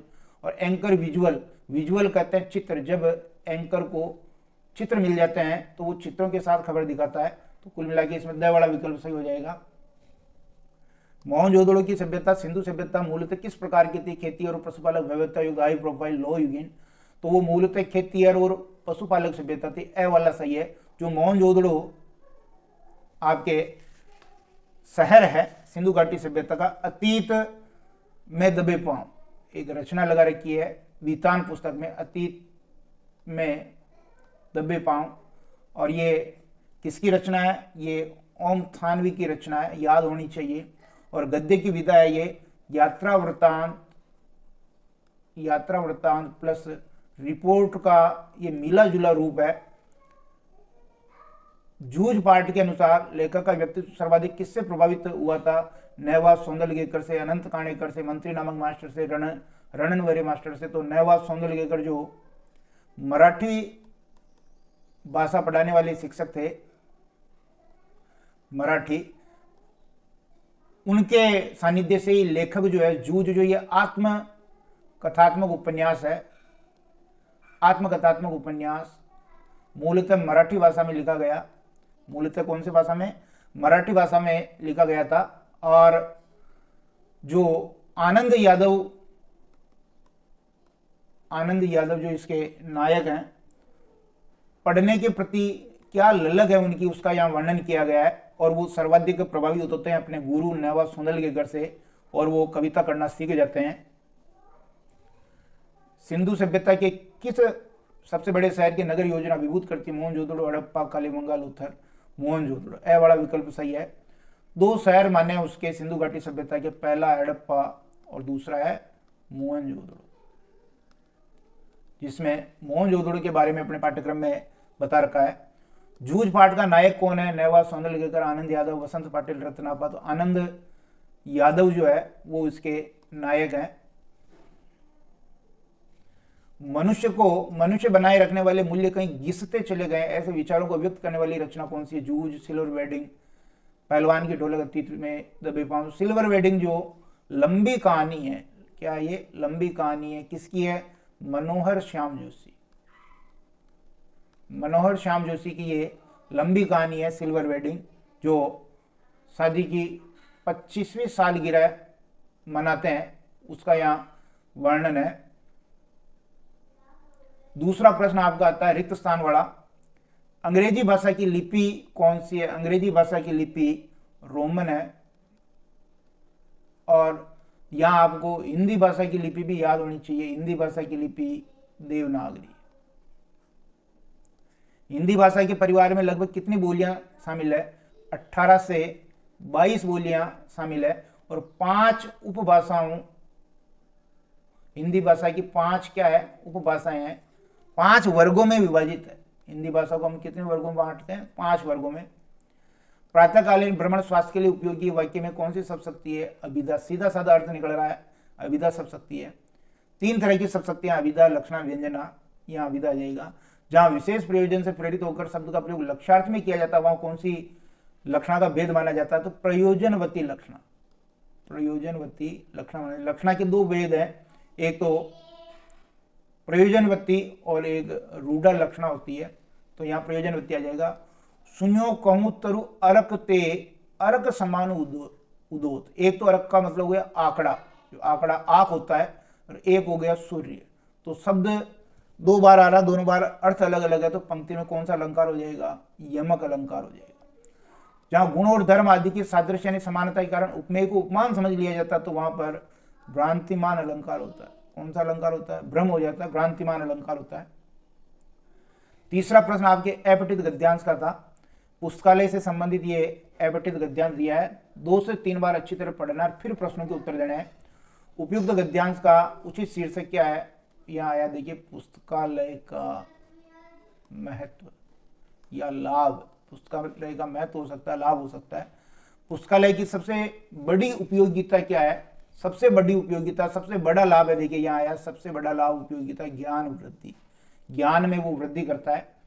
तीसरा प्रश्न देखिए, मनुष्य के लिए पुस्तकालय का क्या योगदान है? मनुष्य के लिए जो पुस्तकालय का योगदान है, यहाँ देखिए, पुस्तकालय मनुष्य में पढ़ने की रुचि उत्पन्न करता है। पहला लाभ हो गया, रुचि उत्पन्न करता है। फिर देखिए आप आगे, ज्ञान वर्धन, दूसरा ज्ञान वर्धन करता है। अवकाश के समय में ये हमारा सच्चा साथी है, ये हमें सदुपदेश देता है, हमारा मनोरंजन करता है। ये सारे लाभ हो जाएंगे। कौन से छात्र अपना अधिकांश समय पुस्तकालय में बिताते हैं? यहां ऊपर लाइन आई है कि उच्च कक्षा तथा किसी विषय में विशेष योग्यता प्राप्त करने वाले विद्यार्थी अपना अधिकांश समय पुस्तकालय में व्यतीत करते हैं। ये सही हो जाएगा। पुस्तकालय शब्द में प्रयुक्त संधि का नाम बताइए। पहले तो संधि विच्छेद करें, पुस्तक धन आलय, और जो पुस्तक धन आलय हो गया, यहाँ ए और ये आ दोनों मिलके आ हो रहा है, तो ये हो गया दीर्घ स्वर संधि। कौन सी? दीर्घ स्वर संधि हो जाएगी। स्वर संधि के 5 भेद है, जिसमें दीर्घ स्वर संधि है। ये अवकाश के समय में हमारा सच्चा साथी कौन है? पुस्तकालय। इस प्रकार आप अपठित गद्यांश में 6 में से 6 नंबर ला सकते हैं। फिर आपके अपठित पद्यांश आएगा, इसको भी आपको 3-4 बार पढ़ना है। अर्थ हो सकता है आपके नहीं आए समझ में, लेकिन कोशिश करनी है कि इसका भाव क्या हो सकता है, किसके इर्द गिर्द ये घूम रहा है। उसके बाद हम प्रश्नों के उत्तर देखेंगे। तो कवि ने किस महापुरुष के भावों का उल्लेख किया है? यहाँ कवि ने महात्मा गांधी जी के भावों का उल्लेख किया है। देखिए आया है कि कातरता चुप्पी या चीखे या हारे हुओं की खोज जहां भी मिलेगी उन्हें प्यार से सितार पर बजाऊंगा। और लास्ट में आया, चाहे इस प्रार्थना सभा में तुम सब मुझ पर गोलियां चलाओ, मैं मर जाऊंगा लेकिन मैं कल फिर जन्म लूंगा, कल फिर आऊंगा। महात्मा गांधी जी से संबंधित है। मैं मर जाऊंगा लेकिन मैं कल फिर जन्म लूंगा, कल फिर आऊंगा। पंक्ति के माध्यम से यहाँ पर कवि क्या कहना चाह रहा है? तो महात्मा गांधी जी के बारे में ये पंक्ति है कि उनका जो उद्देश्य था कि मानवता की रक्षा के लिए, क्या लिखेंगे? मानवता की रक्षा के लिए, मानवता की रक्षा के लिए हर जन्म में मानव सेवा की चाह है। अर्थात गांधी जी की चाह है कि वो हर जन्म लेंगे और मानवता की सेवा करेंगे, चाहे मर जाएंगे लेकिन फिर अगले जन्म में वो यही करना चाहेंगे। इसी प्रकार मनुष्यों को भी ये सीख दी कि जो मनुष्य मानव सेवा करना चाहता है, इस जन्म में अगर वो मर भी जाता है तो अगले जन्म में पुनः मानव सेवा के लिए वो फिर आता है। यही इसका भाव है। सुनसान का गला घोटा का क्या तात्पर्य है? जो निराश और हताश मनुष्य हैं, उन निराश और हताश मनुष्यों में आशा और उम्मीद की उमंगे भरी है, यानी आशा और उम्मीद की किरणें उनको नजर आई है। यानी जो चुपचाप थे उनको बोलने का मौका मिला है, उनको अभिव्यक्ति की उम्मीद नजर आई है। कवि किसे प्यार से सितार पर बजाने के लिए कह रहा है? कवि यहां आया, देखिए, कातरता चुप्पी या चीखे या हारे हुए की खोज जहां भी मिलेगी उन्हें प्यार से सितार पर बजाऊंगा। तो ये इसका उत्तर हो जाएगा। उपयुक्त पद्यांश का उपयुक्त शीर्षक लिखिए। हम लिखेंगे यहाँ मानवता के मसीहा गांधी, ये इसका शीर्षक हो जाएगा। केवल गांधी जी भी लिख सकते हैं, लेकिन मानव सेवा वो चाहते थे, इसलिए मानवता की मशाल। अजेय शब्द का पर्यायवाची गद्यांश में से ढूंढ करके लिखिए। अजेय शब्द का जो पर्यायवाची है वो यहाँ आया, देखिए, अनलंघ्य, जिन्हें लांगा नहीं जा सकता है, लगभग उसी का समानार्थी है ये। उसके बाद आपका खंड बैच चालू हो जाता है। 5 प्रश्न इसमें 2-2 नंबर के पूछे जाएंगे। भारत में इंटरनेट पत्रकारिता का प्रारंभ किस प्रकार हुआ? भाषा को सहूलियत से बरतने का क्या अभिप्राय है? तो जो कुंवर नारायण का पाठ है, कुंवर नारायण, जिसमें बात सीधी थी, इस कविता से ये प्रश्न है, जो कोई दूसरा नहीं काव्य संग्रह से लिया गया है, कोई दूसरा नहीं, इस काव्य संग्रह से ये कविता ली गई है। भाषा को सहूलियत से बरतना चाहिए, क्योंकि प्रत्येक भाव के लिए प्रत्येक शब्द होता है। यदि हम शब्दों से छेड़छाड़ करेंगे तो जो कविता है, भाषा है, वो अपना अर्थ खो बैठेगी।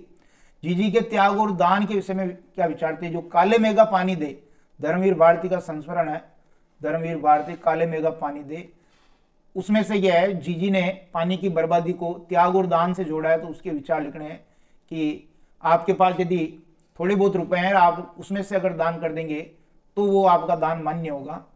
यशोधर बाबू अपने बच्चों तथा पत्नी से क्या चाहते थे? कि अगर वो कोई भी कार्य करे तो उसमें उनकी सलाह ली जाए, उनसे पूछें, हर कार्य के बारे में उनसे चर्चा करें। लेकिन वो आधुनिक संस्कृति से प्रभावित थे, तो यशोधर बाबू को पुराने ख्यालात का समझते थे और उनसे कोई चीज़ जो है चर्चा नहीं करते थे। मोहनजोदड़ो में खुदाई बंद होने का क्या कारण है? जो पानी का रिसाव आ गया था, उसी के कारण खुदाई बंद कर दी थी। इसके बाद देखिए, खंड से आपका चालू हो गया है। निराला जी की बादल राग कविता का उद्देश्य क्या है? वर्तमान सामाजिक परिवेश में इस रचना के प्रभाव का आकलन कीजिए। जो पूंजीपति वर्ग है वो किस प्रकार है, जो निम्न वर्ग का शोषण करता है, उसका यहाँ वर्णन किया है कि एक निश्चित समय तक शोषण करने पर ये जो जिनका शोषण किया जा रहा है वो क्रांति करने के लिए तैयार हो जाते हैं। रुबाइयों के आधार पर घर आंगन में दिवाली और राखी के दृश्य बिंबों को अपने शब्दों में समझाइए। जो फिराक गोरखपुरी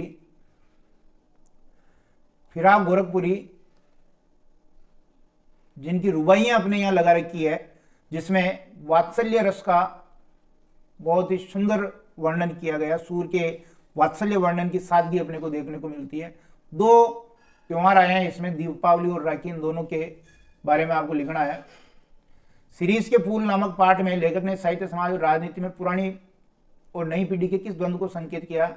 जो सीरीज के फल हैं ये कठोर होते हैं और आसानी से अपनी जगह नहीं छोड़ते। इस उदाहरण के माध्यम से समझाया है। पहलवान की ढोलक कहानी व्यवस्था के बदलने के साथ लोक कला और कलाकार की अप्रासंगिक हो जाने की कहानी उदाहरण से स्पष्ट कीजिए। जो लुट्टन पहलवान है,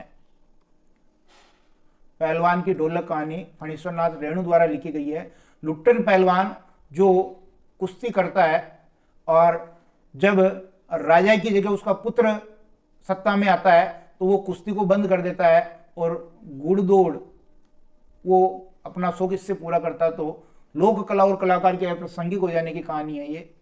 जो हुआ होगा और समहाउ इम्प्रॉपर भाव यशोधर बाबू के भीतर के द्वंद्व है, क्या आप इससे सहमत है? तर्क सहित उत्तर दी। सिल्वर वेडिंग कहानी से ये प्रश्न है।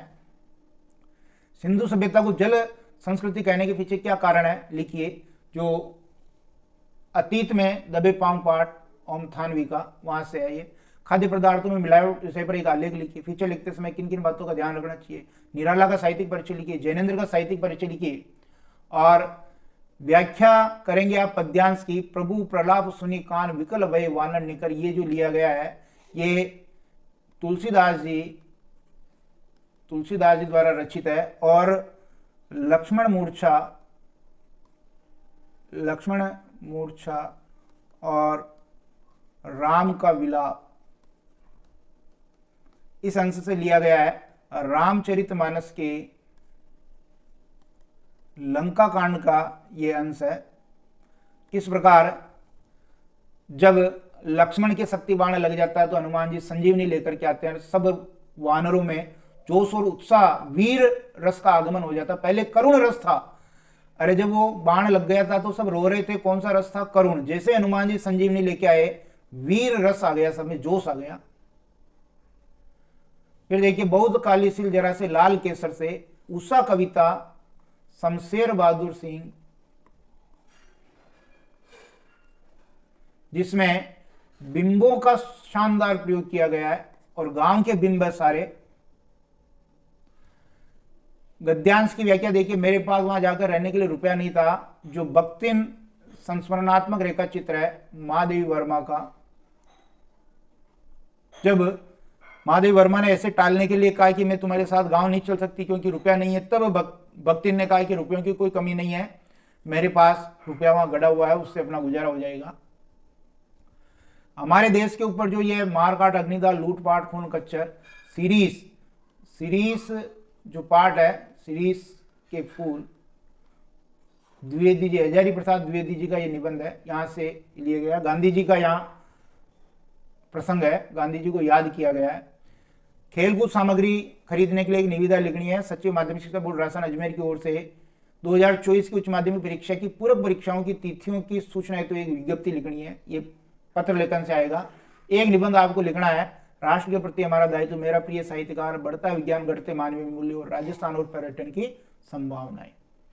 मॉडल पेपर 4 हिंदी अनिवार्य कक्षा 12, सबसे पहले खंड ए देखेंगे, जिसमें आपके 16 एमसीक्यू जाएंगे। पहला प्रश्न कह रहा है कि बहुचयनात्मक प्रश्नों के उत्तर अपनी उत्तर पुस्तिका में लिखना है, एक टेबल बनानी है और 16 ही एमसीक्यूज वहां हल करने हैं। इनका क्रम नहीं बदलना, जो क्रम है वही रखना है। पहला प्रश्न कह रहा है कि बाजार दर्शन निबंध के लेखक कौन है, तो जो गद्य में अपने पाठ लगा रखा है, जैनेन्द्र का निबंध है बाजार दर्शन। तो यहाँ देखिए 4 ऑप्शन है, रेणु, यशपाल, जैनेन्द्र, धर्मवीर भारती, तो सही उत्तर हो जाएगा स वाला विकल्प जैनेन्द्र। जैनेन्द्र जो है वो आपके मनोवैज्ञानिक उपन्यासकार है, ये याद रखेंगे क्योंकि पूछा भी जा सकता है। मनोवैज्ञानिक उपन्यासकार हैं। और परख, सुनीता और त्यागपत्र, ये इनके प्रसिद्ध मनोवैज्ञानिक उपन्यास हैं। बाजार दर्शन निबंध में उपभोक्तावाद और बाजारवाद पर चर्चा की गई है। बाजार का अगर हम सही से उपयोग नहीं करेंगे तो वो हमारा शोषण करेगा, शोषण का स्थल बन जाएगा। दूसरा प्रश्न है, काले मेघा पानी दे में किसके द्वंद्व का सुंदर चित्रण किया गया है? लोक प्रचलित विश्वास और विज्ञान, अर्थशास्त्र विज्ञान, समाजशास्त्र विश्वास, धर्म अधर्म। तो पहला वाला विकल्प सही है, लोक प्रचलित विश्वास और विज्ञान।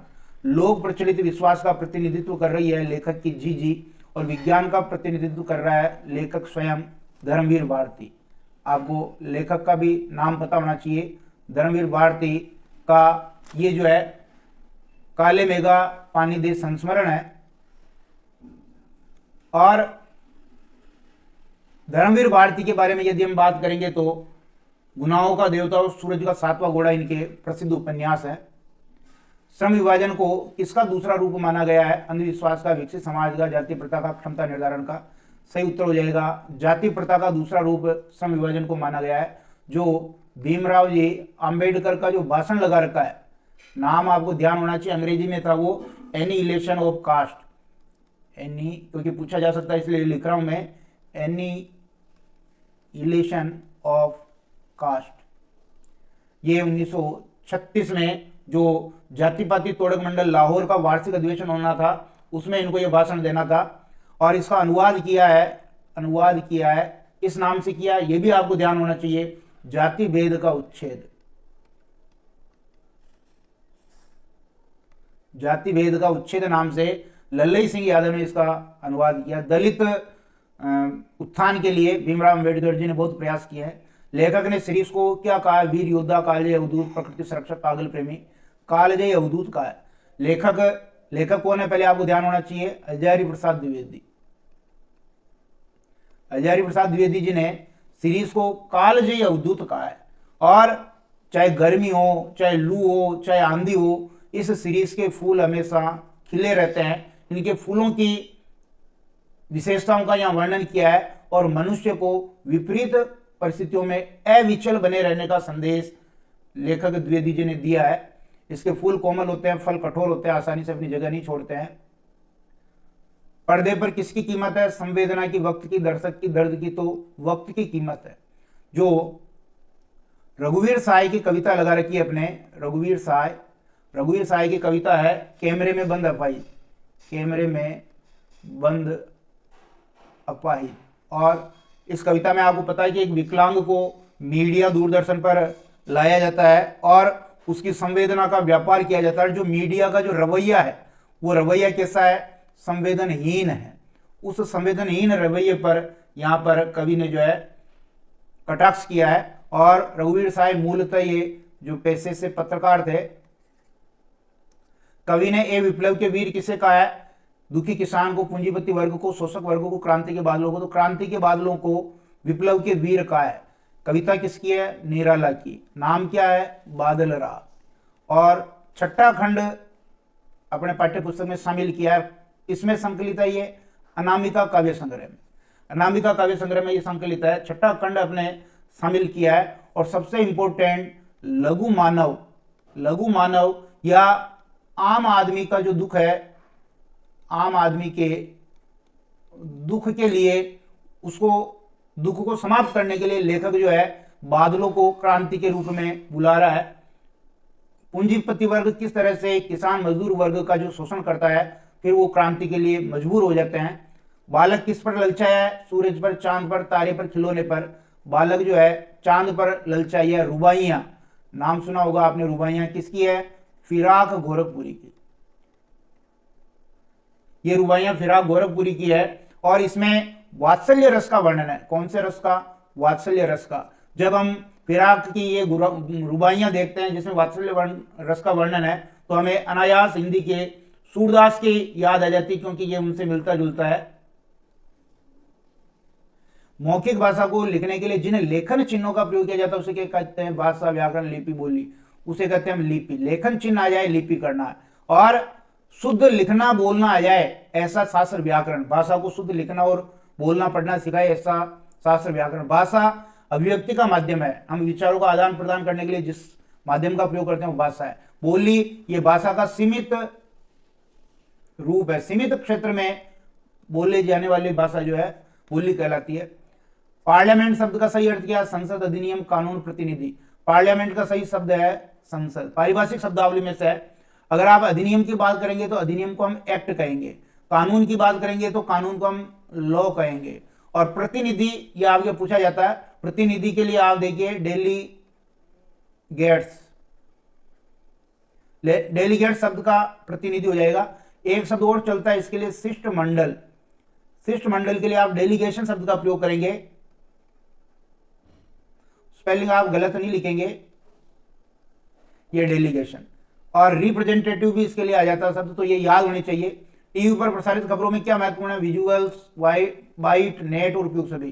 तो सारे ही सही हैं, क्योंकि विजुअल्स जो चित्र होते हैं घटनास्थल के वो विजुअल्स कहलाते हैं। बाइट कथन, किसके कथन, प्रत्यक्षदर्शियों के कथन। जो वहां घटनास्थल पर मौजूद लोग हैं उनके जो कथन होते हैं बाइट कहलाते हैं। नेट, ये अनायास जो आवाजें आ जाती है वो नेट कहलाती है। जैसे बरसात हो रही तो टिप टिप की जो आवाज है, पीछे कोलाहल हो रहा, नारे लग रहे हैं, गाड़ियां जा रही है, ये सब नेट साउंड कहलाती है। भारत में पहला छापाखाना कहां खुला था, गोवा में, पूना में, मसूरी में, मुंबई में। पहला छापाखाना खुला था आपके भारत में गोवा में। किसने खोला था, मिशनरियों ने। अपने धर्म के प्रचार प्रसार के लिए इन्होंने किताबें छपवाई थी, तो मिशनरियों ने गोवा में ये खोला था। और आपको सन भी याद होना चाहिए, 1556 ईस्वी में। 1556 ईस्वी में गोवा में ये खोला था। अगर वो पूछे कि मुद्रण की शुरुआत कहाँ हुई, मुद्रण की शुरुआत जो है वो चीन से हुई। मुद्रण की शुरुआत चीन से हुई। और पहला छापाखाना पूछे, पहला छापाखाना, तो आपको जर्मनी का गुटेनबर्ग करना है। जर्मनी का गुटेनबर्ग पहला छापाखाना। मुद्रण की शुरुआत चीन और भारत में 1556 गोवा। सिल्वर वेडिंग से क्या आशय है, शादी की 50वीं वर्षगांठ, 25वीं वर्षगांठ, 5वीं वर्षगांठ या 30वीं वर्षगांठ। शादी की जो 25वीं वर्षगांठ है उसके लिए सिल्वर वेडिंग शब्द आया है। और जो यशोधर बाबू हैं, जो कहानी के मुख्य पात्र, लंबी कहानी है मनोहर श्याम जोशी की, उसमें यशोधर बाबू की शादी की 25वीं वर्षगांठ के बारे में बात की गई है। किस प्रकार मनुष्य को मनुष्य बनाए रखने वाले मूल्य अब घिसटते चले जा रहे हैं और पीढ़ीगत जो अंतराल है वो यहाँ अपने को देखने को मिलता है। यशोधर बाबू के गुरु, इनके मार्गदर्शक हैं किशनदा। क्या नाम है, किशनदा इनके गुरु मार्गदर्शक है। भूषण को नौकरी किसकी सहायता से मिली थी, यशोधर बाबू का लड़का था ये सबसे बड़ा लड़का। और एक विज्ञापन कंपनी में काम करता था, 1500 रुपये इसको महीना दिया जाता था। तो मेनन की सहायता से, पिता की सहायता से, गिरीश की सहायता से, किशनदा की सहायता से, तो गिरीश की सहायता से भूषण को जो है नौकरी मिली थी। लेखक के अनुसार उनको गड्ढे में कौन धकेल रहा है या रही है? ढोर, खेती, कर्ज, अकाल। खेती, सही उत्तर हो जाएगा खेती। जो आत्मकथात्मक उपन्यास है जूझ, और इसका है आनंद यादव का, उसमें से यह प्रश्न है। और लेखक मानता है क्योंकि पढ़ने के प्रति उसकी रुचि थी, लेकिन उसके पिता उसको पढ़वाना नहीं चाहते थे, तो उसका मानना था कि खेती से उद्धार नहीं होगा, शिक्षा से ही उद्धार होगा। अगर हम पढ़ लेंगे अच्छे से तो उद्धार हो जाएगा, खेती से उद्धार होने वाला नहीं। मोहनजोदड़ो के घरों में टहलते हुए लेखक को राजस्थान के किस गांव की याद आई? कुलधरा, चांदन, कटरा, सम। कुलधरा गांव जो जैसलमेर में है, उसकी लेखक को याद आई क्योंकि वहां का वातावरण और मोहनजोदड़ो के जहां वो स्थान पर टहल रहा था वहां का वातावरण एक जैसा है। दुनिया के 2 सबसे नियोजित शहर कौन से हैं? ब्राजील और चंडीगढ़, चंडीगढ़ और दिल्ली, मिस्र और मेसोपोटामिया, हड़प्पा और मोहनजोदड़ो। तो हड़प्पा और मोहनजोदड़ो को 2 पुराने नियोजित शहर कहा गया। अतीत में दबे पांव, अतीत में दबे पांव, जो अपना पाठ लगा रखा अतीत में दबे पांव, ये ओम थानवी का पाठ है। और ओम थानवी का ये पाठ जो यात्रा वृत्तांत और रिपोर्ट का मिला जुला रूप है, जो सिंधु घाटी सभ्यता है उसके स्थल, प्रमुख स्थल मोहनजोदड़ो के बारे में है। इसके बाद आपका दूसरा प्रश्न रिक्त स्थान का आ जाता है। 6 रिक्त स्थान इसमें से पूछे जाएंगे। खड़ी बोली हिंदी के कौन से स्वरूप से निकली है? तो पश्चिमी स्वरूप से। कौन से स्वरूप से निकली है? पश्चिमी स्वरूप से। काव्य में जहां मुख्यार्थ का अतिक्रमण कर लक्षणों के आधार पर किसी दूसरे अर्थ को ग्रहण किया जाए तो वहां कौन सी शब्दशक्ति होती है? वहां लक्षणा शब्दशक्ति होती है। सूर्यास्त हो गया वाक्य में कौन सी शब्दशक्ति है? समय का बोध हो रहा है, 4 बज गए, 5 बज गए, सूर्यास्त हो रहा है, सूर्योदय हो रहा है, दोपहर हो रही है, ये सब व्यंजना शब्दशक्ति के उदाहरण है। काव्य में जहां शब्द की एकाधिक आवृत्ति हो, यानी एक से ज्यादा बार आवृत्ति और हर बार उसका अर्थ अलग अलग निकले, तो वहां पर आपका यमक अलंकार होता है। अभिलेख के लिए सही अंग्रेजी शब्द कौन सा है? रिकॉर्ड। जो रिकॉर्ड हम रखते हैं उसको हिंदी में अभिलेख कहते हैं। सुलह की अनुराग की आग वहां, जल से भरपूर तड़ाग जहां, उदाहरण में कौन सा अलंकार है? विरोधाभास है, क्योंकि वास्तविक विरोध नहीं होता लेकिन विरोध का आभास होता है। तीसरा प्रश्न एपटित गद्यांश का था।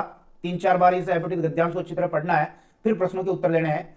जन का मस्तिष्क किसे कहा गया है? अगर आप देखेंगे तो यहाँ आया, देखिए, संस्कृति ही जन का मस्तिष्क है। ये संस्कृति ही जन का मस्तिष्क है, सही उत्तर संस्कृति हो जाएगा।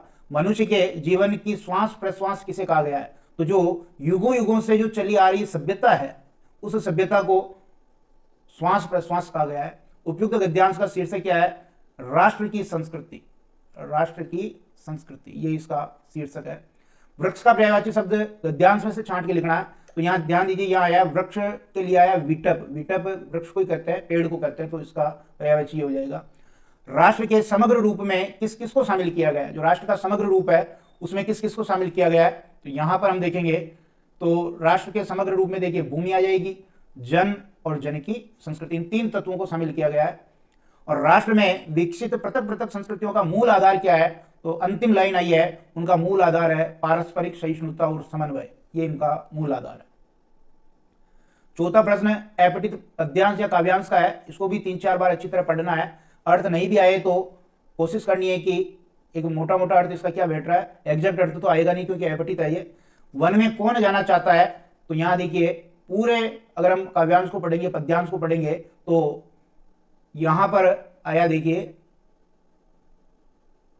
कि नगर को छोड़ अतएव वन जाऊंगा। तो वन कौन जाना चाहता है? ये देखिए धर्मराज। धर्मराज यानी युधिष्ठिर जो ज्येष्ठ पांडव है वो वन में जाना चाहते हैं। एक आग तब से ही जलती है मन में, पंक्ति का अर्थ स्पष्ट कीजिए। तो पश्चाताप की जो आग है वो युधिष्ठिर के मन में जल रही है, उसी के बारे में यहां वर्णन किया गया है कि महाभारत का युद्ध हो गया और उसके परिणाम ने युधिष्ठिर को विचलित कर दिया है, सोचने पर मजबूर कर दिया है, और वो ये सोच रहे हैं कि ये मैंने क्या कर दिया है, और वो पश्चाताप की आग में जल रहे हैं क्योंकि अपने आप को दोषी मान रहे हैं। मानव को देख आंखें आंख झुक जाती है, पंक्ति के अनुसार आंखें झुकने का क्या कारण है? वैसे आंखें तभी झुकती है जब अपराध बोध होता है,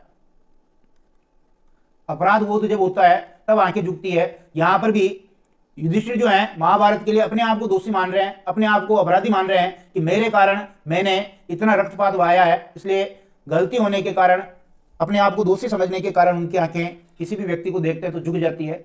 जानता हूं पाप ने धुलेगा वनवास से भी पंक्ति में पाप का क्या आशय है?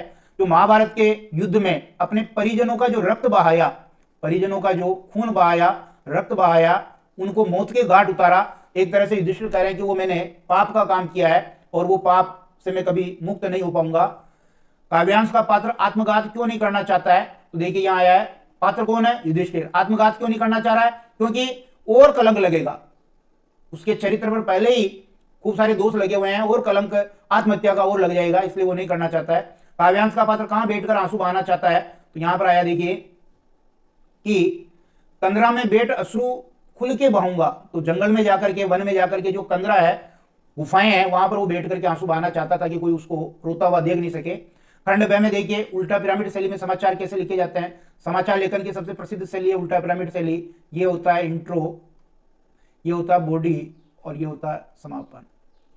6 ककार का प्रयोग किया जाता है, 4 ककार इंट्रो में आ जाते हैं, 2 ककार यहां आ जाते हैं। महत्वपूर्ण खबर को ऊपर लिखा जाता है, ऐसा आप लिखें, खूब बार आ गया है प्रश्न। कविता के बहाने कविता का मूल भाव लिखिए। तो इन दिनों काव्य संग्रह से ली गई जो कुंवर नारायण की कविता है, कौन है कवि? कुंवर नारायण।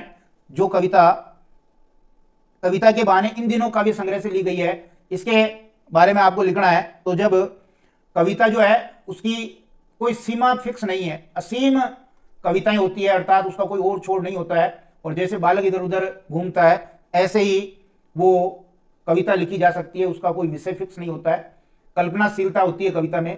लेखक ने लड़कों की टोली को मेंढक मंडली क्यों कहा? लेखक कौन है यहाँ? लेखक है आपका धर्मवीर भारती। और काले मेघा पानी दे पाठ जो संस्करण है वहां से लिया गया है, क्योंकि लेखक जो इंद्रसेना थी उसको मेंढक मंडली कहता था, क्योंकि उसे अंधविश्वास मानता था, और जो पानी गर्मी में सहज के रखा गया उसको उड़ेलना वो ठीक नहीं समझता था। जैसे मेंढक पानी में लौटते पोड़ते हैं, ऐसे वो इंद्रसेना के जो लड़के थे वो कीचड़ में लौटते पोड़ते हैं, इसलिए वो मेंढक मंडली का। वसंत पाटिल से दोस्ती होने के बाद लेखक के व्यवहार में कौन कौन से परिवर्तन हुए? गणित में वो अच्छा पढ़ने लग गया, आत्मविश्वास आ गया उसको। मोहनजोदड़ो की खुदाई में प्राप्त जलकुंड की क्या विशेषता है? जो जलकुंड है, कैसे तो वहाँ कमरे बने हुए थे, कैसी उसकी चुनाई कर रखी थी, और जल संस्कृति जो सिंधु घाटी सभ्यता कहलाती है वो इसी के कारण कहलाती है। खंड स में दिन जल्दी जल्दी ढलता है गीत के माध्यम से कवि ने क्या संदेश दिया? हरिवंश राय बच्चन का जो गीत है निशा निमंत्रण काव्य संग्रह से लिया गया है। आदमी को सदैव चलते रहना चाहिए, अपनी मंजिल को पास लेकर के उसे शिथिल नहीं होना है, गति को धीमा नहीं करना है। अथवा में देखिए कवितावली जो तुलसीदास जी की है, उसमें तुलसी को अपनी युग की आर्थिक विषमता की अच्छी समझ थी, तो उस समय की तात्कालीन परिस्थितियों का तुलसीदास जी ने बड़ा यथार्थवादी चित्रण किया, उसी को लिखना है। भगत जी का आचार समाज शांति और समता की स्थापना में किस प्रकार सहायक हो सकता है? जो जैनेन्द्र कुमार का बाजार दर्शन पाठ है वहां से है। भक्तिन महादेवी वर्मा को अधिक देहाती बना देती है।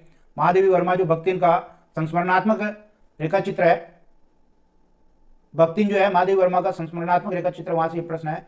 जूझ उपन्यास प्रतिकूल परिस्थितियों में संघर्ष की प्रेरक करता है, बिल्कुल पढ़ने के प्रति जो लेखक की ललक होती है आखिर में वो सफल हो जाता है। आप कैसे कह सकते हैं कि सिंधु घाटी सभ्यता मूलतः खेती और पशुपालक थी? वहां जो खुदाई में जो अवशेष मिले हैं उनके आधार पर क्या क्या अवशेष मिले उसके बारे में लिखना है। फीचर और आलेख में मुख्य अंतर कौन कौन से हैं? क्रिकेट आज का लोकप्रिय खेल विषय पर आलेख लिखना है। कुंवर नारायण का कवि परिचय लिखना है। धर्मवीर भारती का लेखक परिचय लिखना है।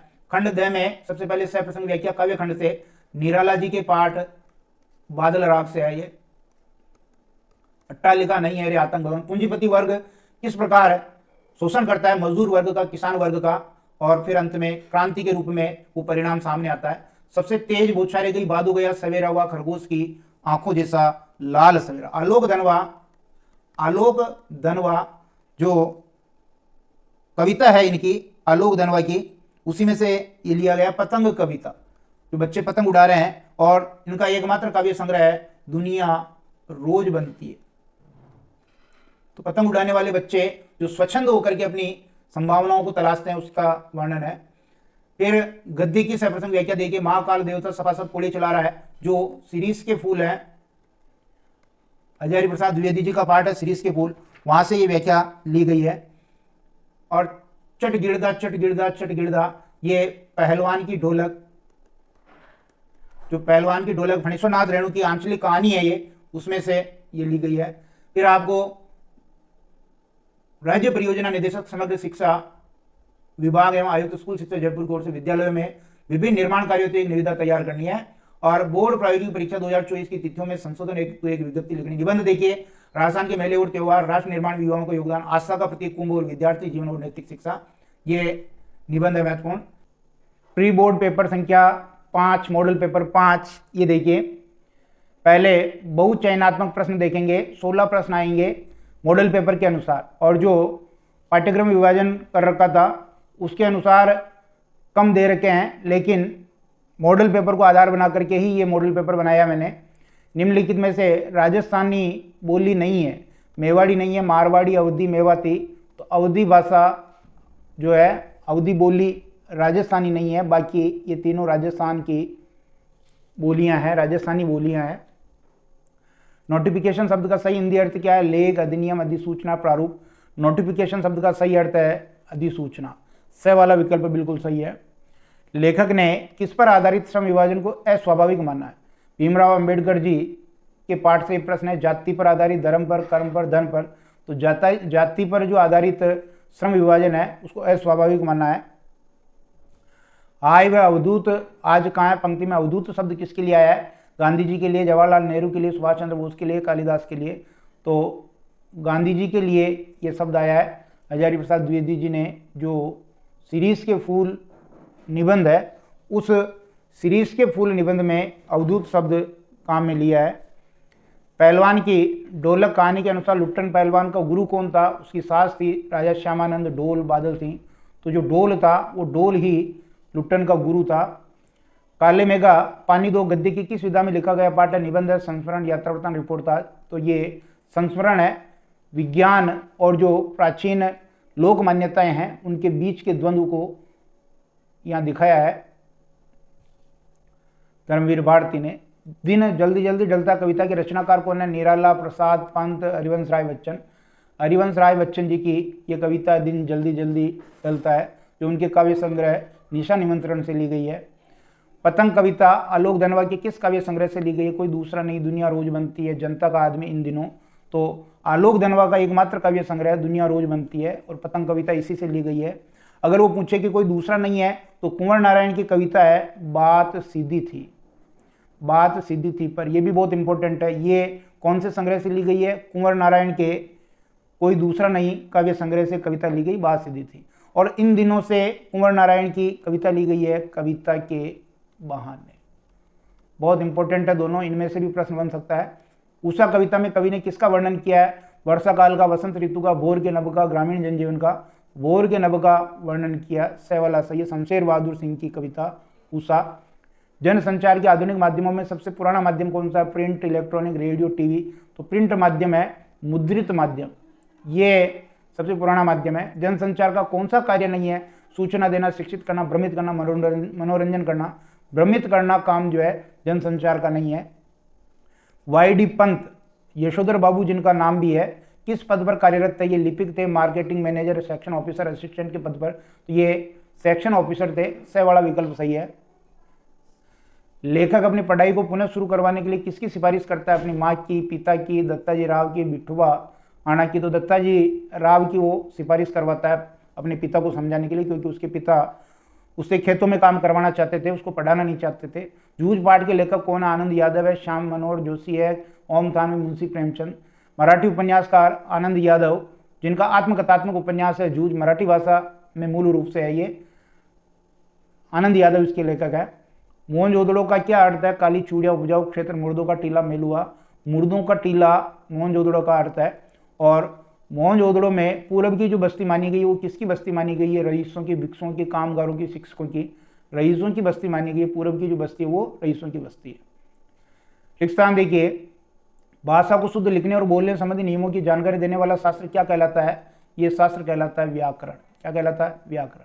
राजपत्र के लिए सही अंग्रेजी शब्द क्या है? राजपत्र के लिए ये पारिभाषिक शब्दावली में से है, और इसके लिए सही शब्द है गजट।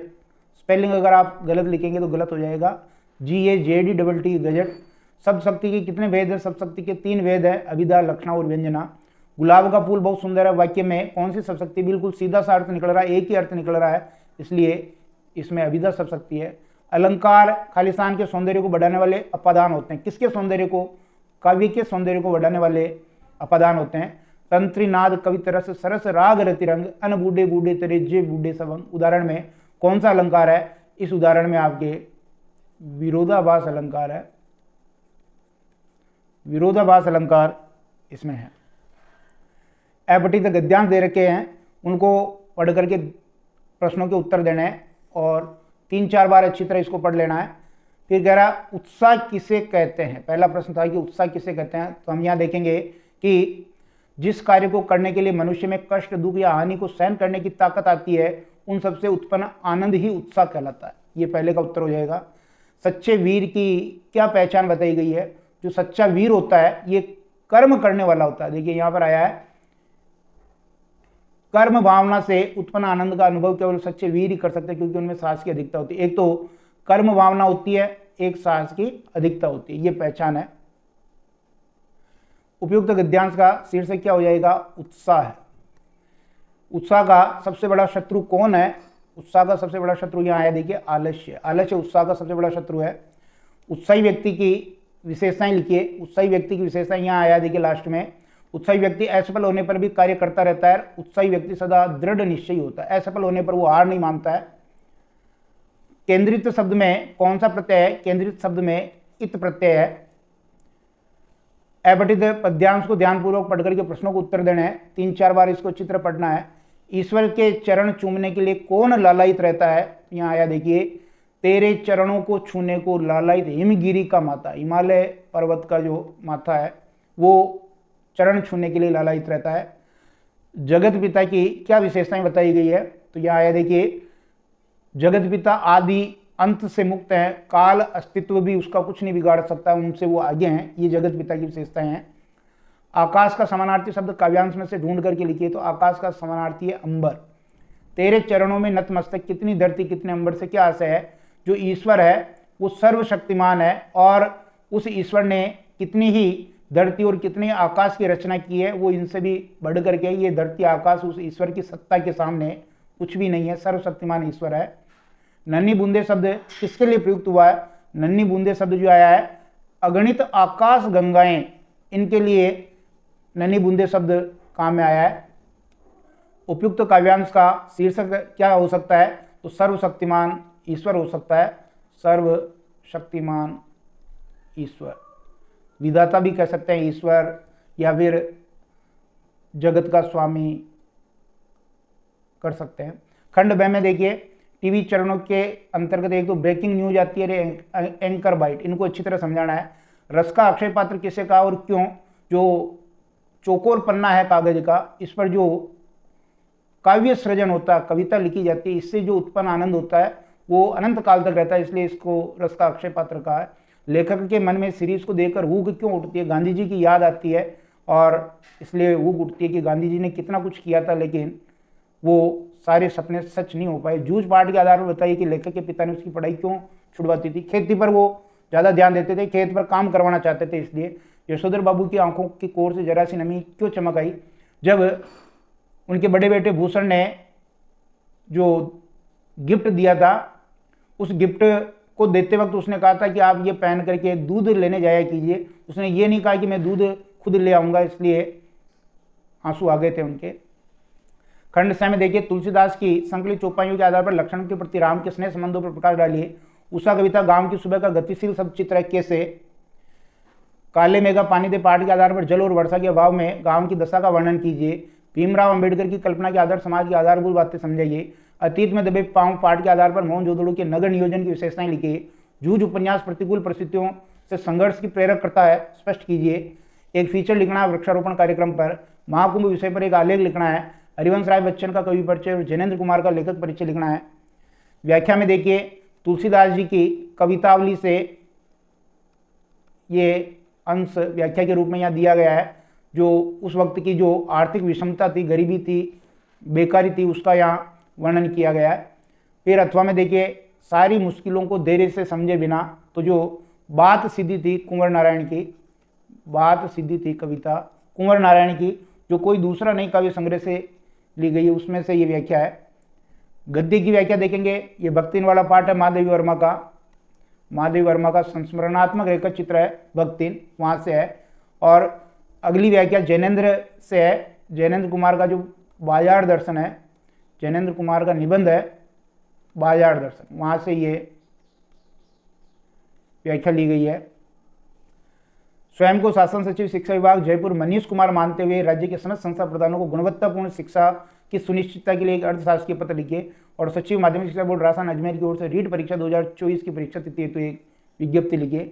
निबंध आपके हो सकते हैं डिजिटल अरेस्ट, खेलों में बढ़ते भारत के कदम, राजस्थान की कला संस्कृति और पर्यावरण संरक्षण।